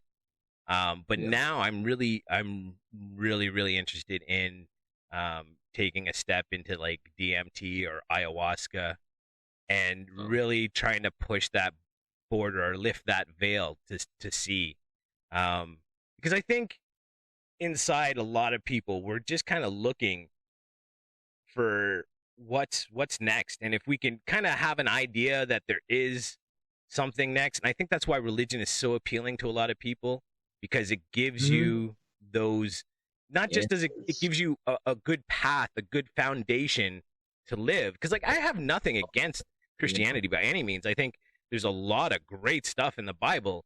If you go through and you read it, and you know, there's a lot of good stuff to base your life on there. I think we kind of look for what is that other thing? What is that other than? And I think for myself, DMT might be one of those things that'll help me lift that veil, like I said. And I'm so interested in knowing, like, is it just a thing? Is it just a drug? Is it something that opens your third eye and allows you to perceive things that you normally wouldn't perceive? I'm definitely not against that. There's something else out there, that there's more. It's hard to think that there isn't in this vast universe that exists. You know what I mean? Right. But there's too many miraculous things that happen for there not to be something else out there. For sure. Like for us to even live, reproduce, right? Have exactly. Yeah, Look at the freaking eyeball. How miraculous is the eyeball? How there's so many different. It's insane, and how we can actually contemplate, reevaluate, and understand what we're seeing and what is coming through. Yeah, there's the whole all fact the way to of perception, right?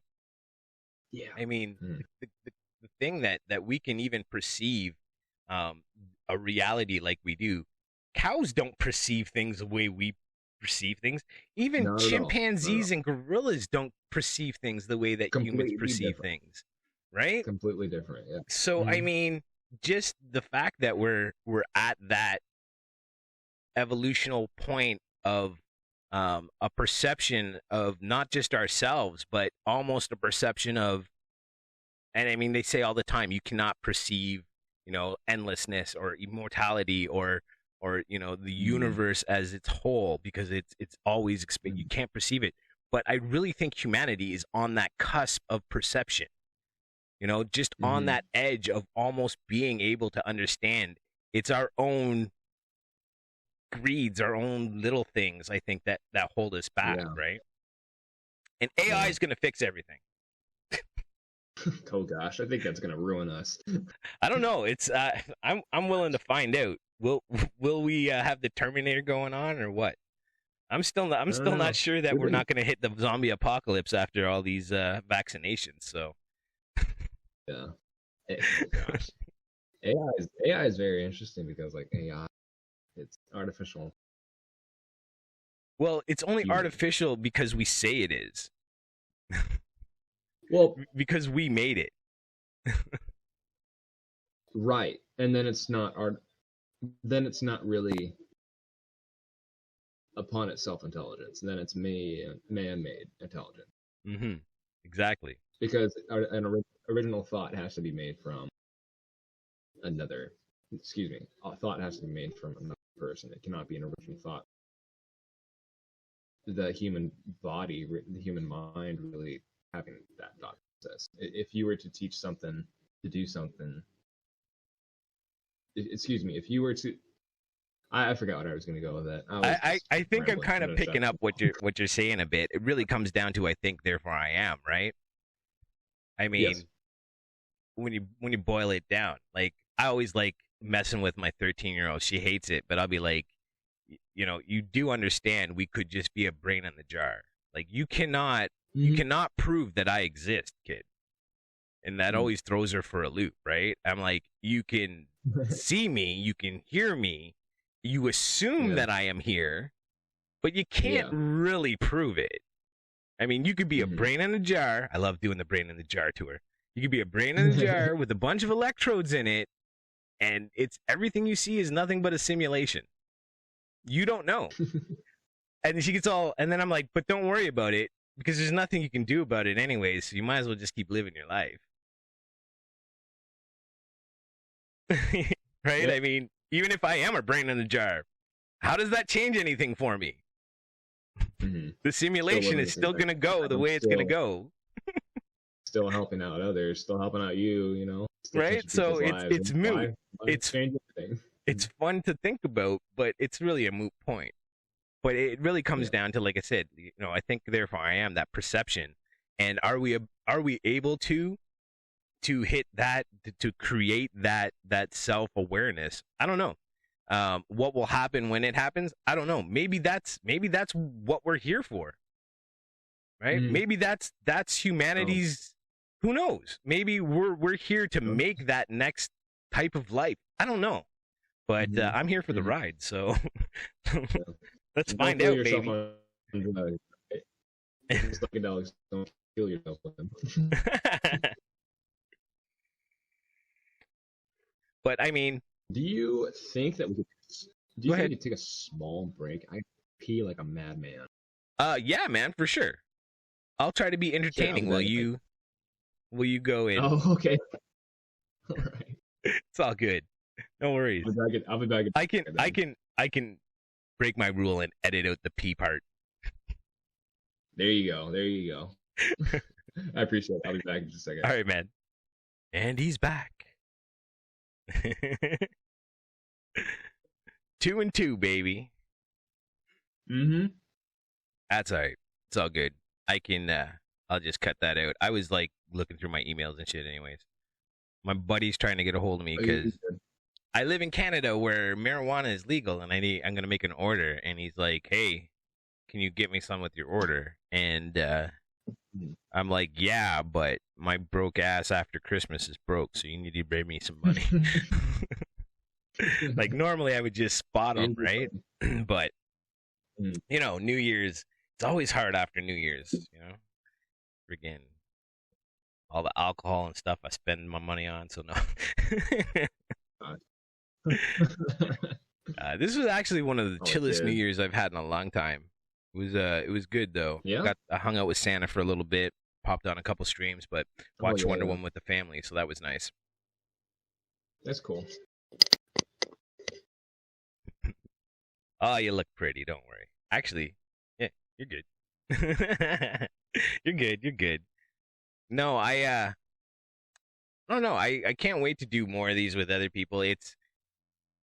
I feel like I've kind of found my spot, my niche. I've really gone a long part of my life. I mean, I don't want to say I don't want to really be like, oh, I know I've been destined for greatness. But I've always felt like there was something more. You know what I mean? That there was something more for me. And that's why this whole YouTube streaming, all this stuff kind of started, because I looked at my kids and I was like, what kind of world are we moving towards? What kind of world are we going to exist in? Because I mean, it was hard for me to try to figure out, like, what do I teach my kids? You know, not necessarily don't be bad, like, not that, but like when I was young, I got the go to school, get a good education, find a good job, stay with them to retirement. That was what I was taught. The thing is my parents were just teaching me what they were taught. And the fact of the matter is that, well, they were teaching me that was disappearing. Yeah. You know, that was disappearing. So all of a sudden, when I had kids, I was like, what am I supposed to teach them? Like, the world that my parents taught me didn't even exist when I grew up. I can't even imagine, like, what they are going to, like, what their future will be, how they, and that's kind of like where I was like, okay, maybe I need to find something. I need to build something for them. If they want to have it, if they want to plug into it, if they want it to be there. And that's really where everything for me kind of stemmed from, was how can I be more for them to build something? Because once I'm gone, maybe it's my own personal vanity, but I want to be remembered, right? I want to be remembered. I want people to go, my great grandpa Chris, you know, or my great great grandpa, you know. I want that. I want my name to go down, to be remembered. And for sure. I always struggled with, like, how am I going to do that?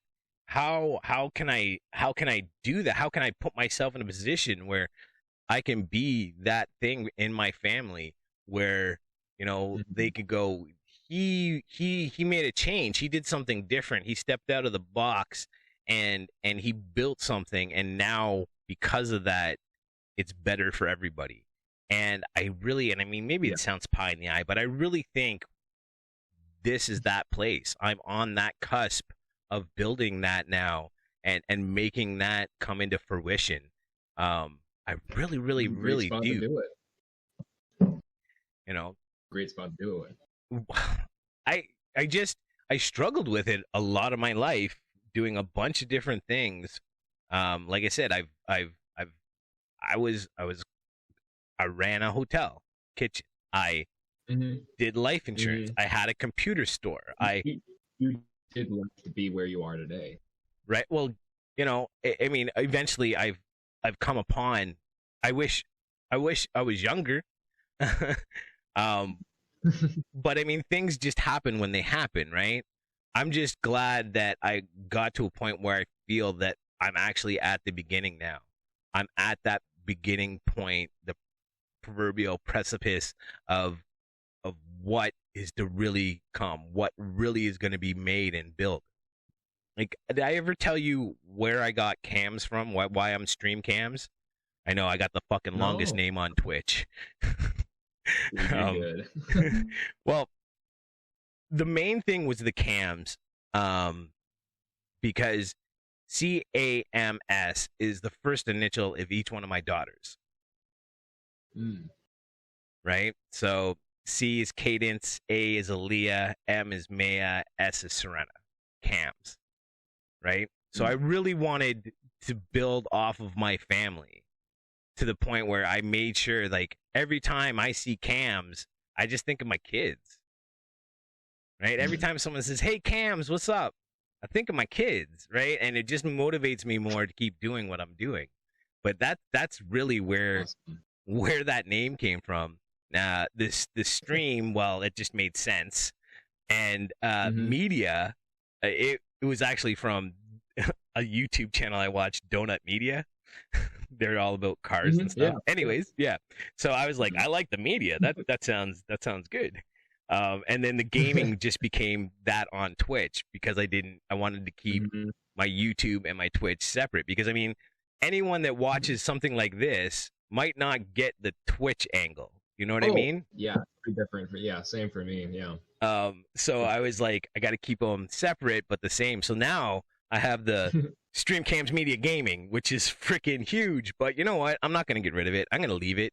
That's what it is. That, you know, people can they can call me all kinds of stuff. I don't mind. A lot of you know my real name. You can say that. I get all kinds of stuff. What did Keto Black come from? Actually, that's a good one. So a buddy of mine, also ironically enough, with the name of Chris, we used to game together all the time. And a long story is, there was a period of time he could not have a computer because he got into some trouble. And when he got a computer back, we were really close friends, and he actually brought his computer over to my place. I used to have a room behind my garage in my house, and he came over, he set everything up so we could like LAN together and stuff, right? And his name was Aikido, and I was like, dude, I love that name. There's something about it I liked, and I was like, I'm stealing it. So I became Aikido Black, right? So I'm like, dude, I'm taking that. I'm Aikido Black now. And he was like, dude, he loved that idea, right? Because there's like the original and then like the black, right? Yeah. So, that's how that's what I've always named all my avatars. Anything. If I could have, like in the arcades and stuff, you're only stuck to 3 letters, so I always made it like my initials. But if I could have put Aikido in there, there'd be Aikido over all kinds of Street Fighters and all over the world. But yeah, that's where the Aikido comes from. I totally ripped it off somebody else, and then I put black on the end of it. That's awesome. Right? That's super cool. Yeah. Hey, DonhardtEmpire. Oh, sorry, go ahead. No. I was just gonna say, hey, like the like the Empire, I love that. That was like one of the first things I think I said to you, was like, I'm so excited, I'm part of an empire now in your chat. Oh yeah. Right? I thought that was great. Yeah, I'm glad that you like that. For DonhardtEmpire, it's, see, how did it, I knew, so I wanted to make up a YouTube video. I was making up a YouTube channel for like little skits, stupid skits here and there, with me and my high school buddies. That's what we were doing because we were all in this class called digital media. And from there, there we go. I accidentally hit the volume button. There we go. It's like, oh no, what happened? On my end. No, on my end.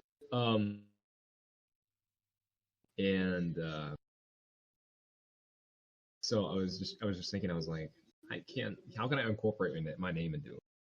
And so with Donhardt, the D is silent in it, so it's pronounced Don and Hart. And it's a very German name. The name carries a lot of pride in my name. For my dad came back from Germany one time to meet up with an Australian who was also a Donhardt, and that guy gave my dad a page, a super old page that had the descriptives of 13 generations of Donhardt, of craftsmen Donhardt. So whether it was ranging from chair makers, house builders, any type of woodworker or craftsman, it was listing all the way up to my dad. And Wow. Excuse me, my dad's dad, so my grandpa. And that's some very huge pride that our name brings, is the craftsman of the name. And the meaning behind Donhardt is family guardian, family guardian, or protector. And so they're very family oriented. There is a ton of pride in the name. So when I thought of Donhardt, the Roman Empire had a lot of pride in themselves, or any type of empire of that sort of stuff. They have a lot of pride in where they come from, what they've built, working parts that are put into it. There's a lot of different people who made it what it is. And so I was thinking, I think Empire would be pretty cool, because I've seen people who do like something family or something crew, like you said, keto crew. Keto crew. Mm-hmm. And then mine, I was like, I'm gonna make it an empire, and it became the DonhardtEmpire, which brings a lot of pride, family into it. So that's where my name came from, was through that originality. I always feel weird when I know the name of streamers, or I know the name of people in my chat, their real name, and I'm never ever really sure. Like, should I be calling them their real name? Should I just be calling them their channel name? Like, personally, I really don't care if what you call me, as long as you don't call me late for dinner. I know I say that all the time, but it's true, man. I'm never late for dinner. Mainly because I'm making it, but but no, I mean, it's I love the DonhardtEmpire. I love the whole concept of it, and that's cool that there was a tracking of the lineage of the workers. Right. Like, that is, I've looked into my last name a bit. See, it's weird. My last name's Braithwaite. Okay. Which is, ironically enough, a very British name. Wow. Well, yeah, right. I have a coat of arms and everything. There's a Braithwaite coat of arms, the whole nine. It's actually really nice. If you oh yeah, I already asked you about the Facebook. Anyways, it's on my Facebook, the coat of arms. But it's weird because my dad was adopted, so I'm not a Braithwaite, but I am. It's weird, right? My whole lineage can't speak anymore. My whole background is very, very unique in itself. My family dynamic is very broad. It's funny because I go like, you're my brother from another mother, but like, my brother is my brother from another mother. Because we only have the same father. Right? So it's a weird dynamic, but I think having a name, something that you're proud of, like, I want to make my name infamous, right? I would like the Braithwaite name to be known, not just for me, but for all my family. Oh yeah. Right? And I don't know if that's just an ego thing, or back to the, wanting. That is bread and butter of being a human being. Right? Just, knowing that you can't live forever, but maybe the name can be heard forever. You know what I mean? lineage and hold it on for a while. Yeah. I think it's cool because my dad taught me like craftsman stuff. So I'm gonna be continuing on the craftsman stuff. So my dad did carpentry.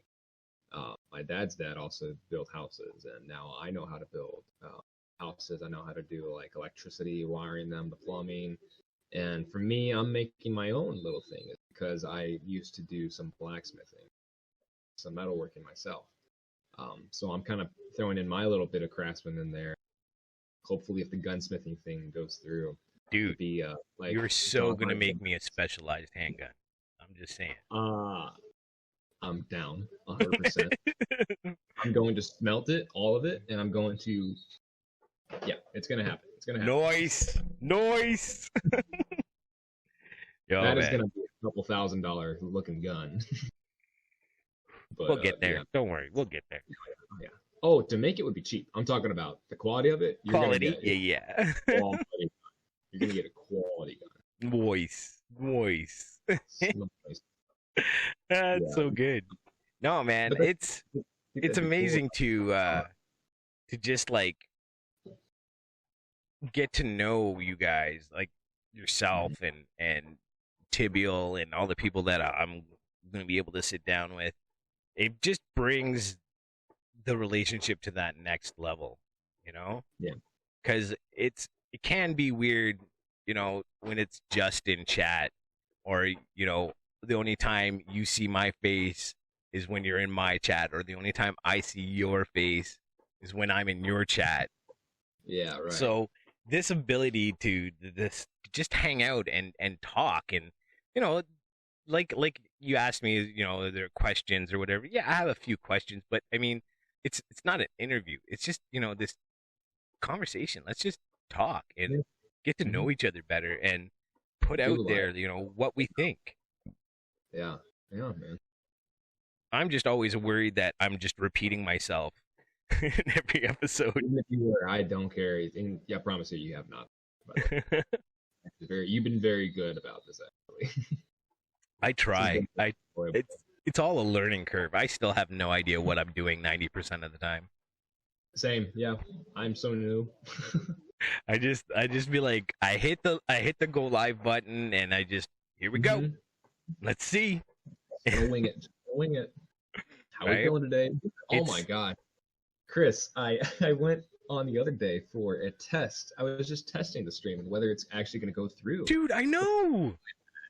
And freaking Bjork pops in, Mr. Polito pops in, a bunch of different people pop in, Kaya Knight, Calmcart. I think you did. Did you? I'm pretty sure you were there. Weren't you there? No, I thought that was, you raided me with them. You're right. I did. Yeah. Yeah. You're like, dude, I'll be back. I'm going to go test something. I'm like, all right, cool. Thanks for the lurk. And then, I don't know, 10 minutes later, 9 people raid. I'm like, what, dude? How did you do that? I'm like, how the hell did you do that? Like, and then Oklahoma raided me. I was like, no, bro, you know I'm just testing right now. I didn't know. But he was totally chill with it. So I played a little bit of games for them. I played a little bit of System Shock. I was talking to them, saying what's up, and I was like, all right, guys, I did my test. I have to get off. And then I was looking, I was like, all right, guys, who are we going to raid? And I said, Stream Cams is up. And then there was this other guy up, and I was like, everyone was like, Stream Cams. I was like, awesome, we're going to go raid. Wasn't it like 11 people? 9 or 11? I think it was 9. But dude, it just blew me away. I was like, because you like literally were like, oh, I just got to go do some testing. I'll be back. And I'm like, all right, cool. And then all of a sudden, like, you've been raided with Donhardt. I'm like, what? How did you even figure that out? Like, what the hell, man? But it's amazing, right? Because it shows, like, how powerful this is really becoming. Like, the traction that, you know, we're starting to get is kind of mind-boggling to me. Yes, it's weird. Dude, I have 168 followers right now. That is, like, the entirety of a private school Private school population. There we go. That's the word. Private school population. That is like the entirety of one. That's a lot of people. That's a lot of people. You have 220. That's a lot of people. 19. That's. We're there. I lost one there. Today, remember? Whatever. We don't count them. It counts. But that's crazy to me. That many people can be interested enough to show support to what you and I are doing. I know. That's awesome. And we're only growing. Exactly. Every day. Even when I don't stream. Like, yeah. I'm just like, I'll go to bed at night. I'll look, I look at everything at night. I check my tabs. I go over everything, right? It's kind of like my little routine at night. I try to say goodnight to a few people, all that.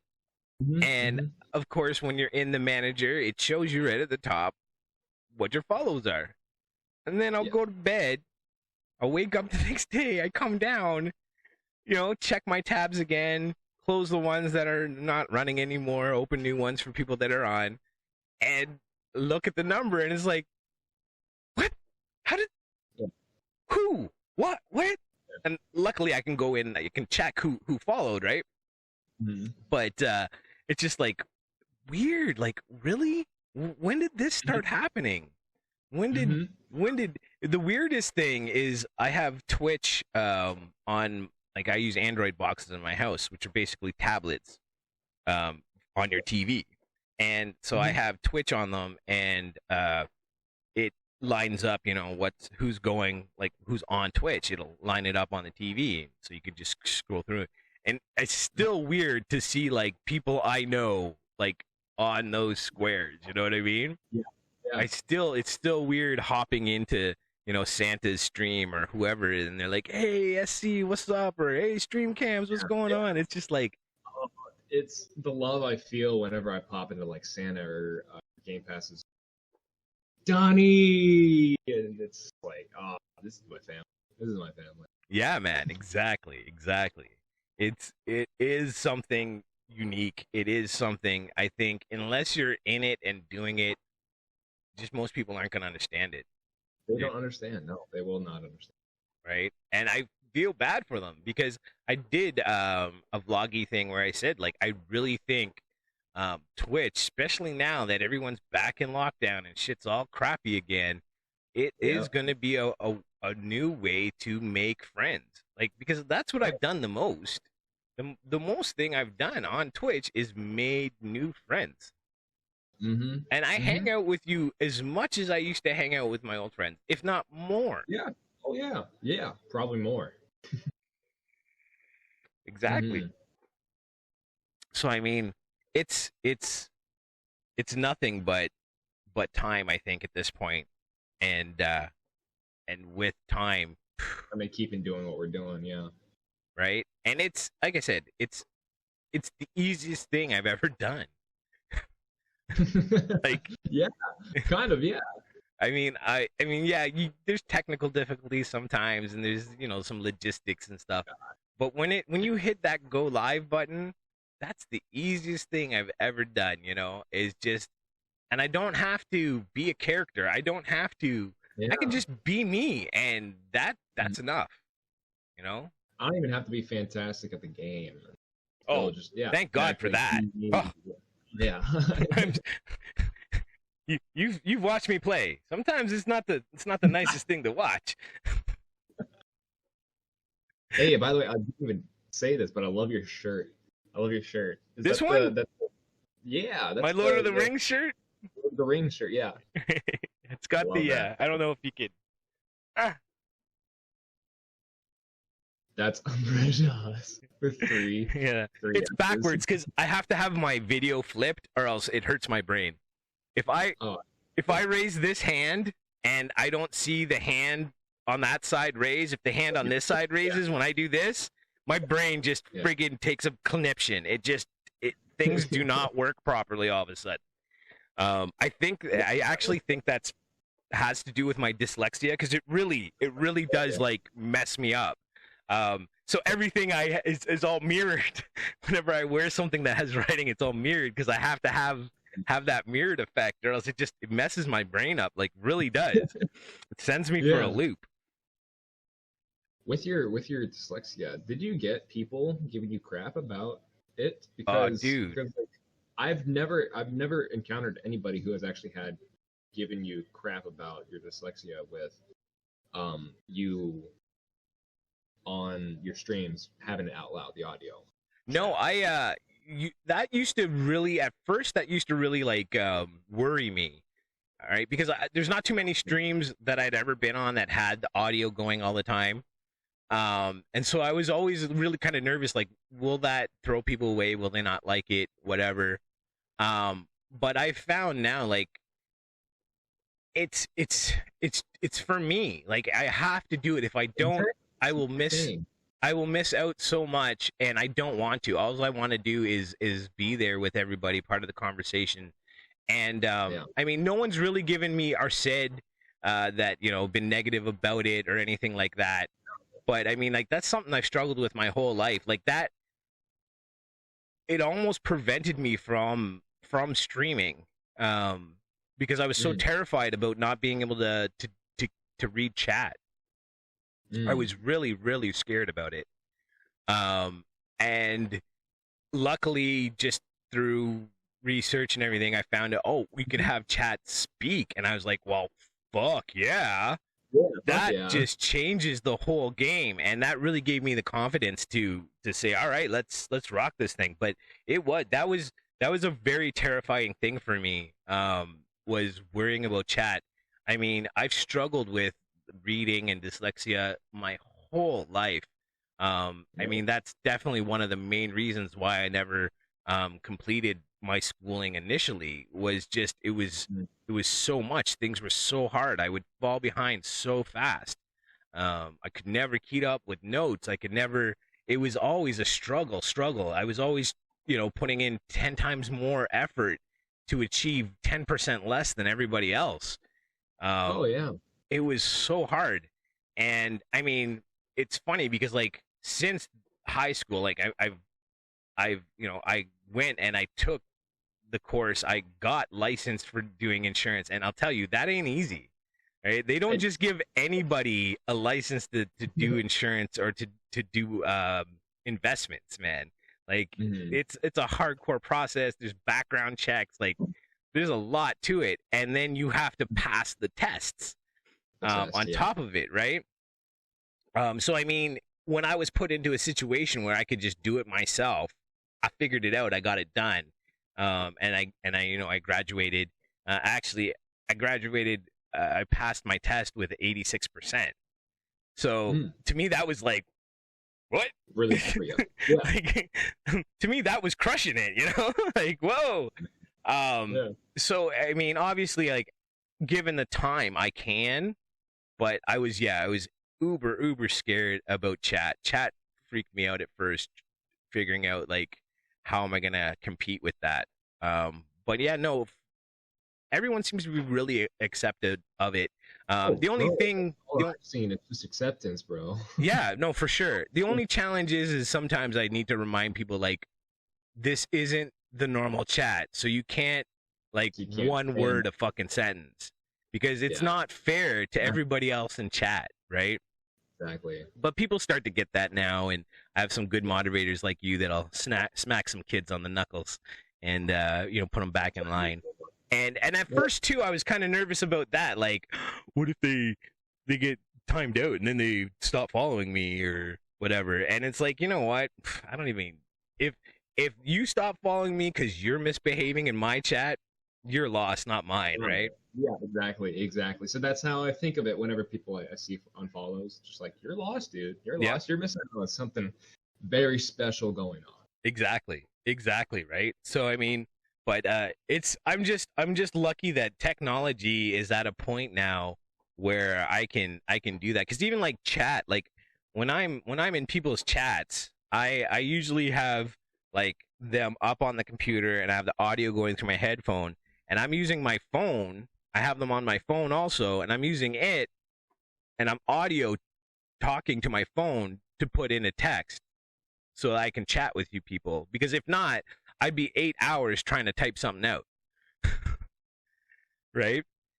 So I'm just glad that technology is at the point where someone like myself can just totally embrace everything and be able to function like everybody else, and not be prohibited because of disability. I mean, not that it's like, I mean, yeah, it's a bit of a disability. I mean, I can walk. You know what I mean? It's not like one of those disabilities, but I can't test take. I literally cannot test take. That I would say that would be like one. Ironically enough, I'm good at doing tests. Nice. Right? I cannot.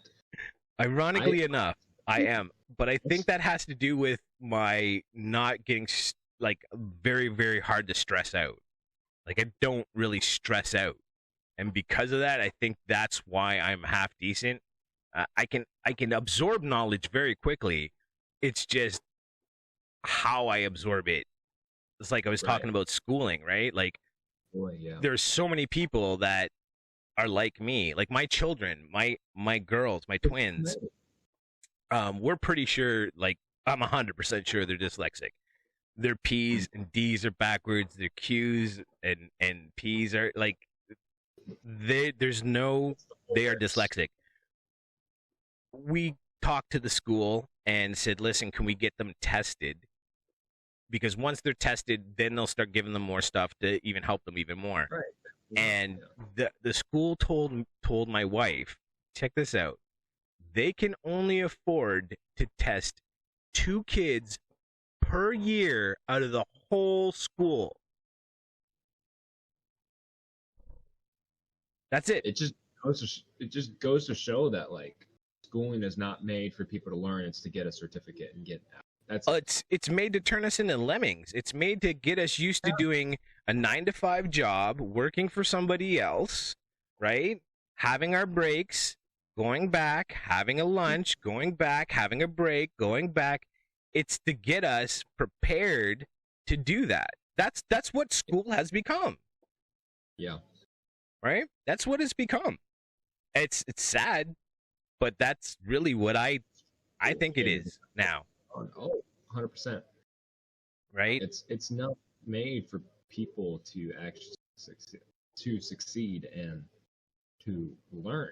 They don't really care if you really don't. They would love for you to have a one-way process of thinking. They just want to create sheep.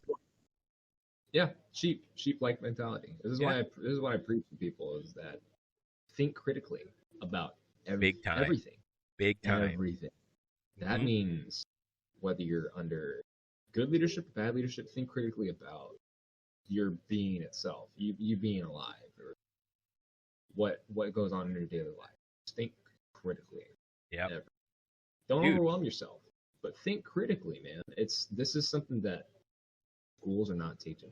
Yeah, man. I tell my kids constantly, question everything. Even if you think it's true, question everything. If you find out you're right, perfect. But wouldn't you hate running around thinking you're right when you were wrong the whole time? Right? Question everything. Question. It doesn't hurt to question things. It doesn't. Right? It just reinforces usually where you're coming from. But yeah, a lot of people are scared to be wrong. Yeah. You and I talked about this in one of your streams, is people are scared to be wrong. That's why they don't go out and do something different, to try and look out for something else that might be more correct than what they're doing right now. This is what we were doing before. It was like, make mistakes. Yeah, man. Don't be afraid to fail. Oh yeah, don't be afraid to fail. Just make sure you learn from your mistake, right? Make sure you learn from that failure, right? Because if all you're doing is failing your whole life, your life isn't going to achieve anything. It's going to suck, right? Yeah. But if you fail and you go and you look critically at that, what did I do? Why did I fail? Why didn't it work? What did work? Keep that, scrap the rest, keep moving forward, right? Exactly. I mean, it sounds easy. It is fairly easy, but you have to be brave enough to fail in the first place. Of course. So, I mean, but I've always been kind of a take a step and then look where you're stepping kind of person. So I have that advantage, right? But I've never been afraid to fail. I've never been afraid to be wrong. That's another thing. People are afraid to be wrong about everything, and because of it, they don't want to question anything. And this is when we get now. If you look, we have these giant echo chambers of left and right, because everyone's too afraid to question something. Because if they do question something, everybody on their side might turn on them. Yeah. Right? And that's ridiculous. This is why I commend people who are able to change their mind on things and be okay with changing the mind on things. Because if you look at people in, say, government positions, because this is the first thing that I thought of, in government positions, that if they chose to change their mind, then a lot of people would shun them. And I think that's something that is not okay, because you should commend someone for being human, changing their mind. That is human. That is what being a leader is. Yeah. Is learning from others. That is, first things first, you are humble. That is one thing that you have to be, is when you're a leader, is you have to humble yourself. You have to learn something new every single day. You have to, it's bread and butter for that. You have to be able to learn from your mistakes and other people's mistakes. That's what being a leader is even if they're a lower rank than you or a lower, step in the job that you're at or something like that, even if they're the bottom of the barrel, you can learn from anybody. I learn from my children all the time. I would imagine. To exclude somebody for whatever reason, age, denomination, rank, whatever it may be, and to say that person can't teach me something, that is like the ultimate level of ignorance. Oh, 100%. I will give this. I learned from stupid people, I guess, if that makes sense. I learned what not to do from stupid people. Exactly. You know what I mean? Like, you learn. I know there's a lot of debate on Twitch and stuff about, banning this one or banning that one, or, you shouldn't let this person say this or that person say that. I totally disagree, man. Let people say, but he's preaching hate. Good. Let him preach hate so everyone knows who the stupid person who hates is. Let him dig his own grave. Right? Like, okay, yeah, some people might fall in line with him, but they were stupid people anyways. Exactly, because they fell into that sheep-like mentality. And now I know who those stupid people are too. Exactly. You don't have, yeah. See, this is why, I'm proud of America in itself is, well, what it used to be, what's founded on is freedom of speech for everyone. Mm-hmm. Everyone. Even the haters, even the racists, even the bad people, because once again, and this is biblical as well, is that those people throw hot coals on their head, is the saying. Basically digging their own grave. Mm-hmm. They're throwing themselves under the bus. Yeah, and they will eventually, for sure. I mean, yep, it'll catch up with them so fast. All you're doing by muzzling people is really giving them more power. Because the second someone gets banned from something, it's all over, especially if they're like one of those people that are, KKK related or white supremacy or whatever. All you're doing is bringing them more attention by banning them and making even more people go check them out. Right? Like, it's maybe they were good at something like that. I totally I do not support bad stuff. I don't. But on the same note, the second you start hiding it, people become stupid to it, and then what? Yeah. It takes over slowly, and we don't even fucking realize it's happening. Mm-hmm. And I mean, I look around at a lot of social media, and I see that it's just echo chamber after echo chamber. If you don't fucking agree with everybody else, then they're just gonna rip you apart, and they're gonna find some stupid reason that you deserve to have your whatever ass kicked, or it's ridiculous. It really is. The second we start having rigid thinking and not, like you said, not questioning things, the second that starts happening, man, we are going down a very dark path, very, very dark path. Yes. As humanity, right? Because like the United States, Canada, let's say like a good chunk of North America, some of Europe, that's really what the world kind of looks at as a standard, right? And once, for sure, right? And once we start saying, no, it's okay to put people in these boxes and stay in your box, don't think outside of that box, man, that just, it gets bad quick. It gets bad quick. Oh my gosh. You look at any communism country, I'm just going to put that out there. Shoot, you're looking at China right now. They are on the brink of just absolute collapse. Well, look what happened with Hong Kong. Absolute collapse. Oh, yeah. Right? Like, what is that? They literally, within a 6-month period, went from freedom, no freedom. Exactly. That sheep-like mentality of not questioning. And this is why I'm going to teach my kids the exact same as question damn near.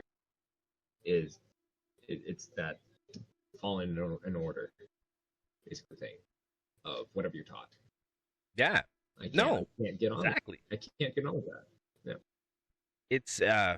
It's scary. I try to expose myself to as much of outside of my reality as I can. And what I mean by outside my reality, like, I find most people generally, we look around and our everyday life, and we kind of just unconsciously assume that everybody's life is like our life.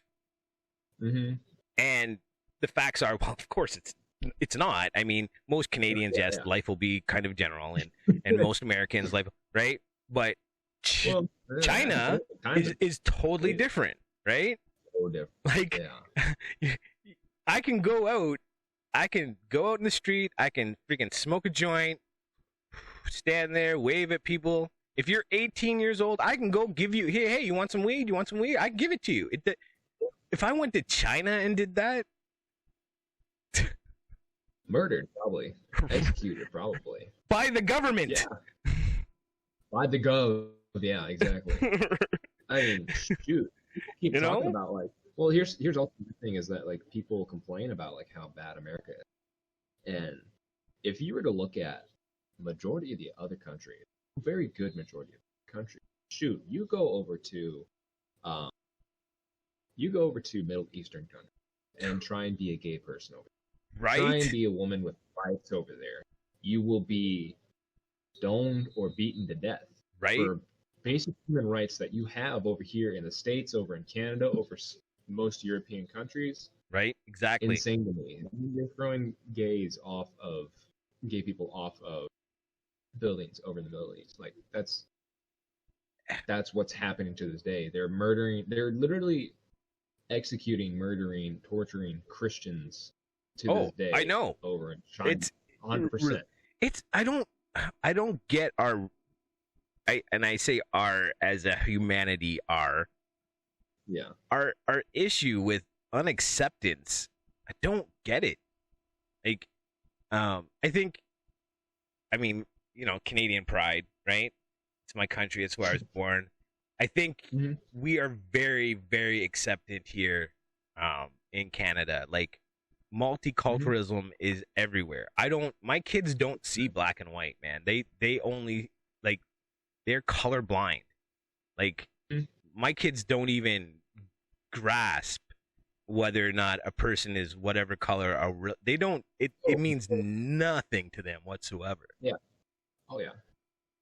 But like you said, Middle East countries, women can't even show their faces. Like yeah. Oh yeah, they can't even do that. Yeah, it's hard. Yeah, you can't even be a white person over in the not the Congo, South Africa. South You Africa. cannot Yep. be white. You will be killed. Yep. 100%. Yep. I know. Can't Right? Yeah. Yeah. It's like you said, like people think that things are hard here sometimes. And yeah, sometimes things are hard here for people. There's a lot of people Right. going through stuff. But at least you're not going to get killed because of your religion.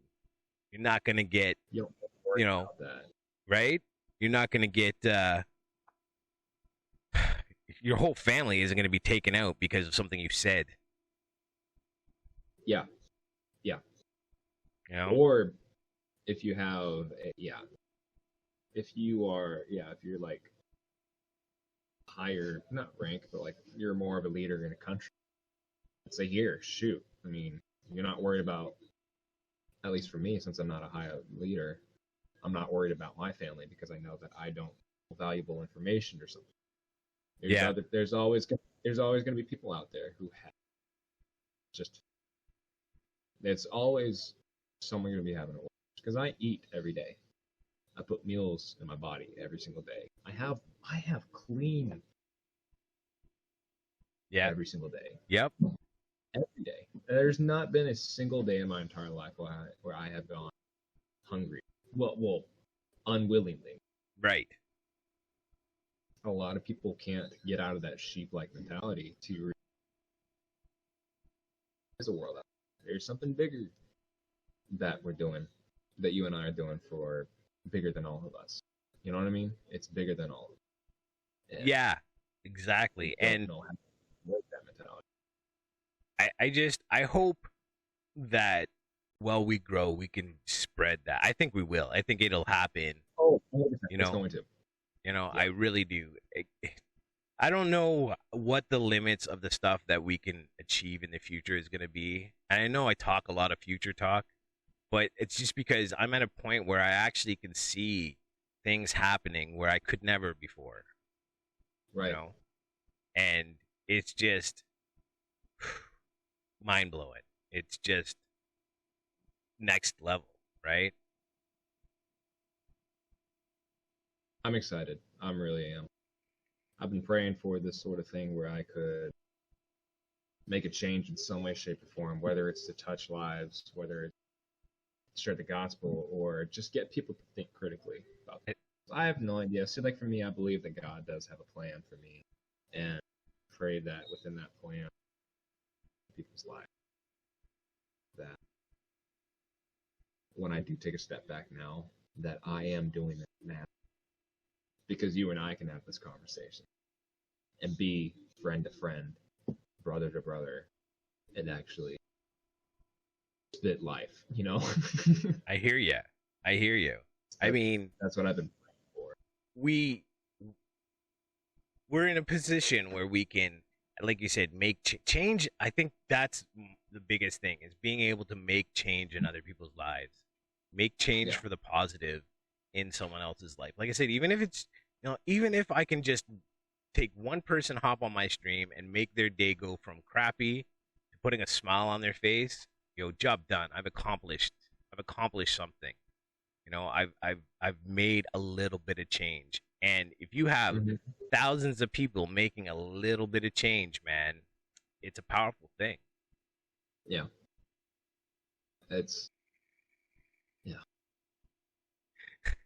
And I'm thankful that you and I get to do that. Dude, for sure. I'm just like, I don't even know how I got to where I'm at. I really don't. I don't know how I met all these great people. I don't know how it all happened, but I tell you, I'm grateful it did. And I just can't wait, like I said, to see what happens over the next 6, 8, 12, 24 months. And, a year from now, 6 months from now, we'll do this again. and we'll be like, Yes. look where we're at, look what's going on, this is unbelievable, you know. So it's great. I feel like our mentalities are not going to change that much. I think if anything, it's just going to push further the direction that everything's already going. Like, I just, if I could help everybody, I would. You know what I mean? 100%. Right? So like Art Williams would say, all you can do is all you can do, and all you can do is enough, right? So I just keep going with that, and my main mantra: don't be a dick, you know. And it was actually one of these shows with a name where I came up with the "Don't Be a Dick" shirt. The episode, I think it's 3, might be 4. Anyways, with Elan, he used to be my boss, used to work for him, and great, good episode too. But anyways, we were saying like, "Don't be a dick," and I was like, "Dude, that should be a T-shirt." Sure enough, it's a T-shirt. It's like my mantra now. I love it. That's fantastic. But I mean, how bad is it that someone's got to make a shirt to remind people not to be a dick? Exactly. Right?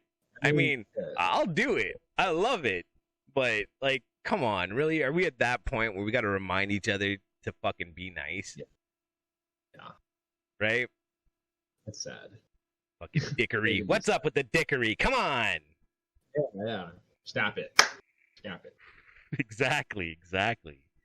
Oh my god, dude, we're like almost 2 hours and 40 minutes into this. Are you serious? I just looked down now. We're just talking about life. Oh man, that's what I love about this stuff the most. It's just like, it goes everywhere. You can talk about everything, and you get to know each other that much better, right? I think it's weird, right? Because I think a lot of people, like when I first started and was like asking friends and so on to like join me and whatever, I got a lot of like, well, I'm not a professional anything, I don't have anything to do. Well, what topic are we going to talk about? And it's like, why do we need topics, man? Like, let's just talk. When we hang out together, what do? We just talk. Why not just put that on? Why not just do that? Like, why does it have to be? People love it anyway, yeah. Right? Like, there's gonna be people that are interested. I mean, maybe 90% of the time that we're on is jibber jabber and goofery, but there might be 10% that someone picks up and just gives them something, pushes them the next step, right? I mean, when I decided to actually do this, ironically enough, the two motivating things that made me start, YouTube streaming, all that is, well, one was Joe Rogan. Go figure. I just like that concept. The people just talking, right? Talking. And do you know the character Silent Bob? Jay and Silent Bob? No. Heard. Kevin Smith is the guy's name. He's a director. Anyways, I don't think I've seen it. He's Kevin Smith's amazing. He's an artist. He used to draw Daredevil comics. He's got a plethora of movies. You got to watch Dogma. All right, you've got to watch the movie Dogma. It's his. Anyways, lots of movies he's done. He also does like not really motivational speaking, but goes to colleges and stuff, and people ask questions and all that. And I was watching his video that he had done, and actually in that one, he has a heart attack right at the end of it. Doesn't really know. He finds out when they goes to the hospital that he had a heart attack. And the one thing that the doctors even said, like, what saved your life was because you were so fucking stoned. Like, seriously, they were like, if you weren't as high as you were and your heartbeat was just kept relaxed, right? He's like, you probably wouldn't have survived. Anyways, he went through operation, yada yada, and he put all that on after, because he recorded it, and then before it was released, he did a little add-on at the end, and he really just said, like, and this was right when I was thinking about, like, what should I do? Should I start streaming? Should I start YouTube? What should I do? And he said, just fucking do it. Do it. Don't waste your time. I could have died that night. And what if I didn't do the things I did? What? And I was like, you know what? Yeah, even if I don't succeed, I gotta do it, right? And Rogan's always like, everybody start a podcast, do a podcast, do it. And just between the hearing those two things, I guess just at the right time, I was like, yeah, let's do it. And I mean, YouTube, it's still, I think I have like 44 subscribers to my YouTube channel. Whatever, I'm not worried about it, right? But it's just like, if I wouldn't have done that, I would have never have done streaming. I've never gone on to Twitch. I would have never have met you, Santa, Game Pass, right? And it's just all because at the right time, I heard the right things, and I said, you know what? Yeah. Damn right. Like, what's stopping me? Me. That's what's stopping me. So let's just friggin' see what happens. Don't be afraid to fail, right? It's just streaming for me. I was completely unprepared for my first stream, first two ones. I was playing Fallout 4 on my laptop. Didn't realize how bad the frames were on it, but I still had friends that still wanted to be there and support it. So I was like, dog, I'm just gonna go for it. So I was absolutely unprepared for it. I just hit the live, waited for like 5 minutes to start up. I was like, hey guys, blah blah blah. They can hear me. Thankfully, so this is one thing that I value quality over anything in the stream is audio. I'm very thankful for this. Very, very thankful for this Blue Yeti mic. Very thankful for it because it produces very, very good quality in my opinion. But when I got on, they could hear me clearly through it, that was probably my saving part. It being terrible. I was hitting like 4 frames my entire stream. Oh. Dead serious. Oh yeah. That was the level I was at. That's where I was. Yeah, that's so good. Right? And I still had people there that wanted to be there and support you guys.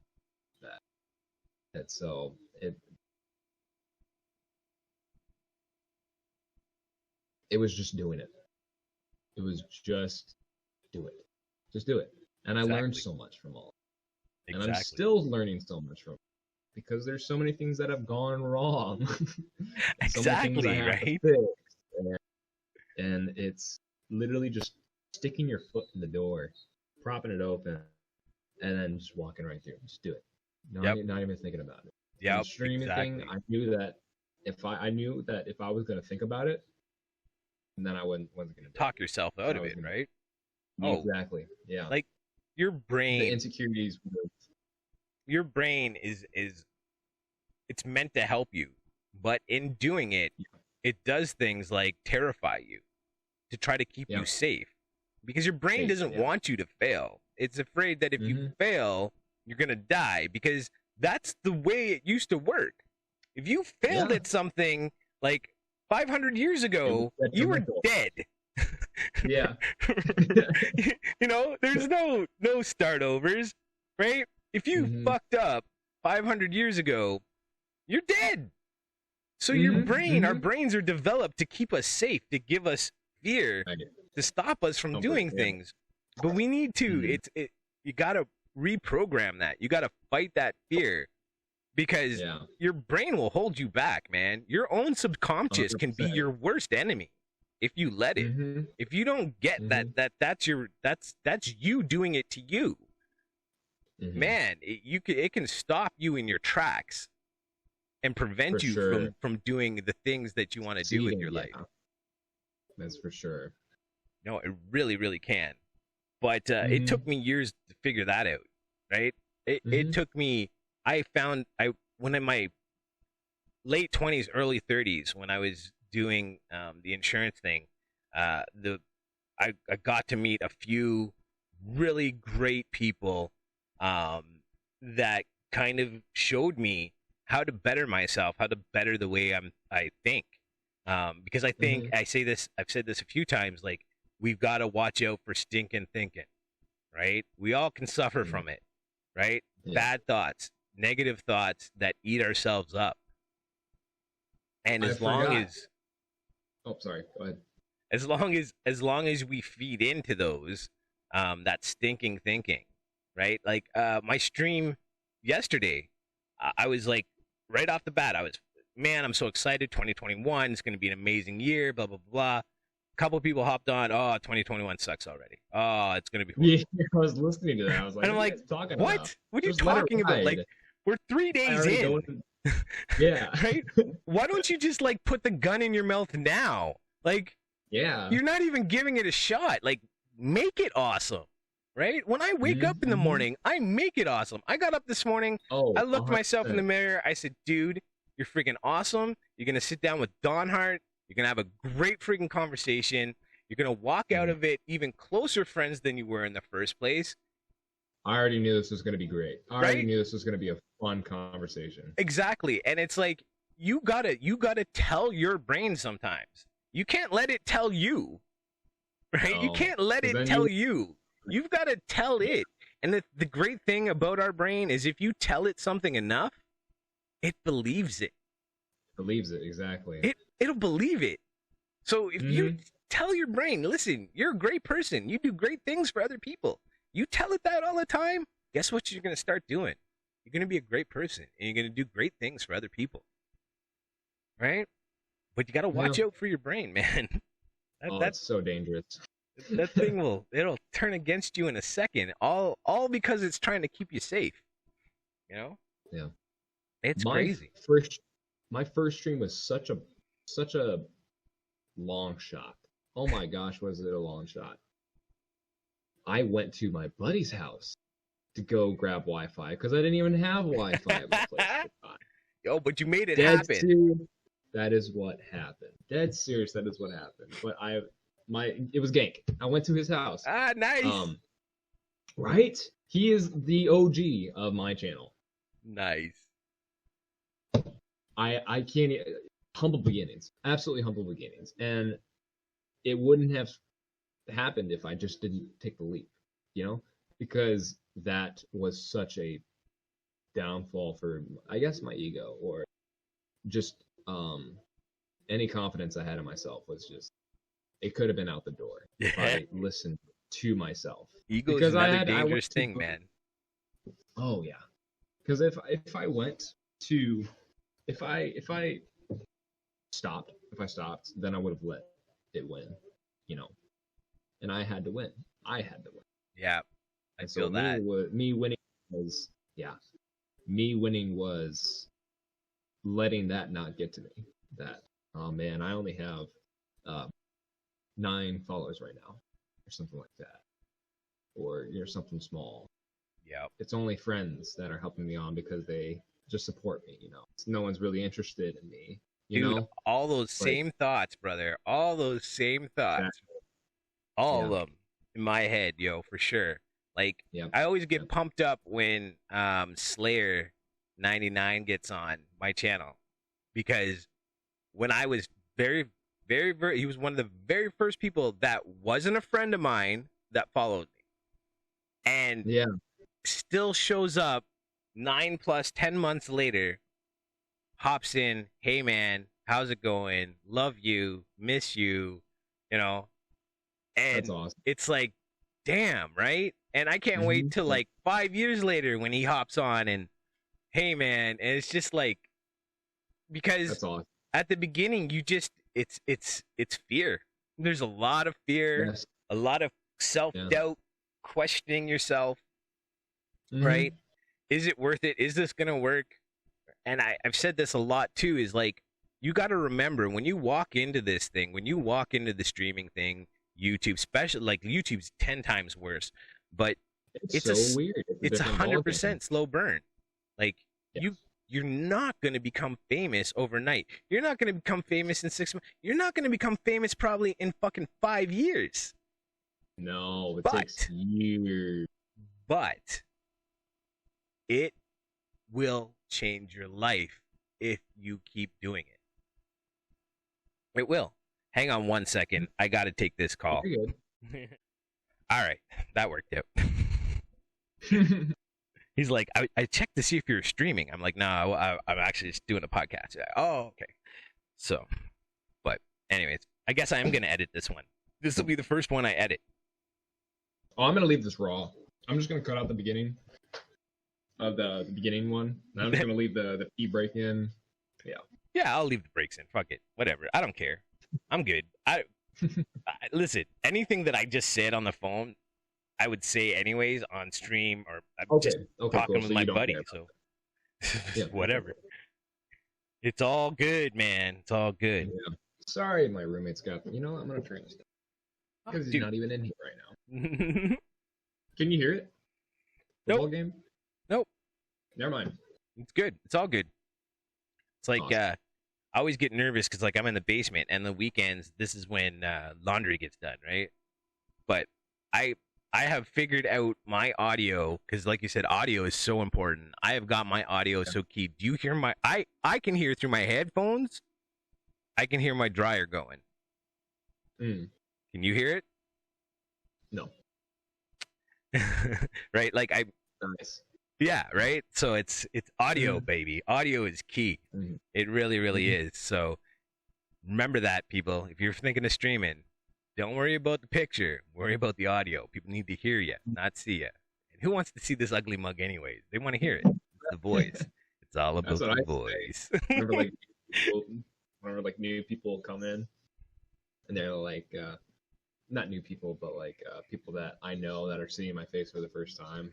Like, here's this ugly mug. That was it. I remember. I was like, the man behind the voice. There he is. It was so good. I was great. I was glad to see when Comcart got his too. It's nice to put a face to the voice. You know, it really, really is. Yeah. But I don't know. So, I think Oria gets one. Yeah, right. It's you know what? As long as you just keep streaming, right? Keep streaming, and it'll happen. Schedule. Yeah. Yeah, that's the big thing. Like when people ask me, okay, like what should I do? Because I've had a few people, which is kind of weird too, right? I'm still not used to the, hey, what should I? You know, these questions that you'll get from some people, and I'm all about helping, but it's like audio. Audio is key. Then worry about your camera and whatever. But the main thing is try to stick to a schedule. Get a schedule and stick to it, even if it's just once a week. Consistently once a week. And then people know, right? People know. Like I get on Discord, even on my days off, when people should know it's my days off. Are you on at 11? Because they know, like, you know, depending on your time zone, of course, it's going to be different. But for me, it's almost like that friggin' clock hits 1100, and I hit that go live like clockwork. You know, like that's, and I think that scheduling is very, very important to stick to that schedule. And even if it's once a week, just make sure it's same time. Same place, right? Same stream time, same stream channel. Like consistency and persistency. That's what makes it in anything in life. Anything in life. It doesn't just have to be streaming, you know? It doesn't even have to be just entertainment. Yeah. Getting a not a work ethic for yourself, but just a schedule. Just a day-to-day schedule, man. Habits, right? Forming habits. Really, that's the thing. If you can make something a habit, it's so easy because you don't think about it. You just do it, right? Like literally, streaming has become a habit for me. Like same. If I don't do it, even on my days off, and I know they're scheduled days off, right? I feel like I should be doing it because it's a habit for me to do it every day. Right? I mean, it's hard for me on my days off to take the day off, right? And I need it so I can do stuff like this. On Wednesdays, I'm supposed to be doing my vlog, so I have to have those days off to do other stuff and fill in the gaps. But it's hard for me not to hit that go live button, man. I want to say hi to everyone. I want to see how everyone's doing. What's going on? How's your day been? What's life? Are things good? Did this happen? Did that happen? And it just, it makes my day being able to do that. Are you standing really still, or did you freeze up on me? Damn it, you froze up on me. Oh no, that's not good. Hello, are you there? I think we might have to end our amazing podcast. What happened? It's literally frozen. Literally frozen. Although it is a nice still. Concentrating, kind of thinking. I don't know if he's gonna come back. We might have to end this. Regrettably. Maybe I should just see if we can reconnect or something. I don't know. Interweb, why you must be like this? It still says a green light. I don't know if he can hear me or not. Oh, wrong way.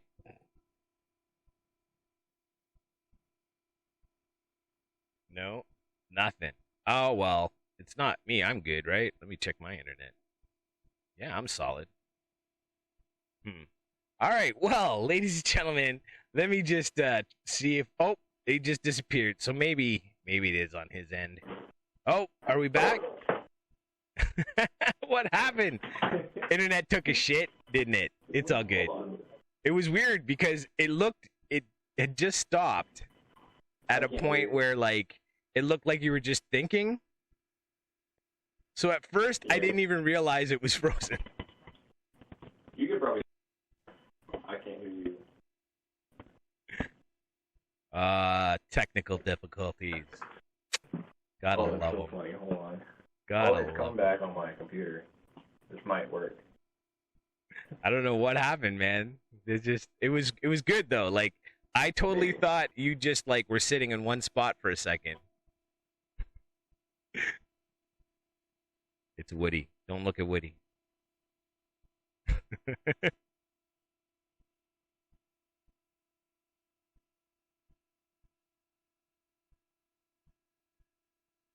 Yeah, well, I don't know.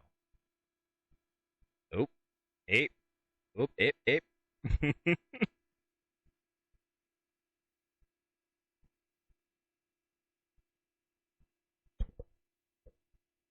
Maybe I should, like, sing. La, la, la. Be entertaining. Oh, shit, it's me. Oh, no, it's me twice. No one wants to see that. It's so weird seeing me there again. Well, it looks like we might have to say goodnight. Hopefully we can get a couple more seconds. Donhardt can hop. All right, we got him back. Are we back? No audio yet. Oh, there we go. Nice. All right. Whew. That was all right, though. I kept seeing myself. It freaking me out. That's fun. That's fun.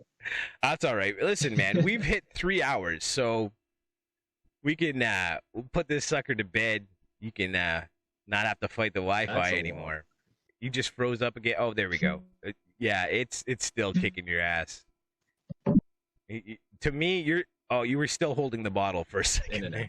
We should probably go ahead and call them. Yeah, no, for sure. Listen, everybody, make sure you check out DonhardtEmpire. I will put all your information. Please send it to me. DM it, and so I can copy and paste it because, you know, the typing thing. And I will, everything that you need to know about him will be in the description. Make sure you follow his YouTube. Hop on Twitch. Check him out there. Is there anything going on? When's your why don't you break down your schedule for everybody? Because I know it's very, very easy. Every Friday at 6:30 Central Time is when I stream. There it is, 6:30 Central on Twitch. All the information about him, his stream, his donations, all that stuff will be in the description down below. Definitely go down and check him out. Donhardt, thank you so much, my brother. William, have an amazing day. Thank you for doing this. We're going to definitely do it again, especially when we get better Wi-Fi. But I agree. Thank you again for hanging, bro. By that point. Hey, we did it. That's all that counts. That's all that counts. We struggled. Exactly. We went through technical difficulties, but at the end of the day, we still did it. Yes. All right. Yes. I'm out of here. Everybody Gotta have a go great in. day. I love you all. Make sure you follow Don Hart and check him out. And you know how I like to end these things. We'll catch you guys on the flip flop, and I'm out.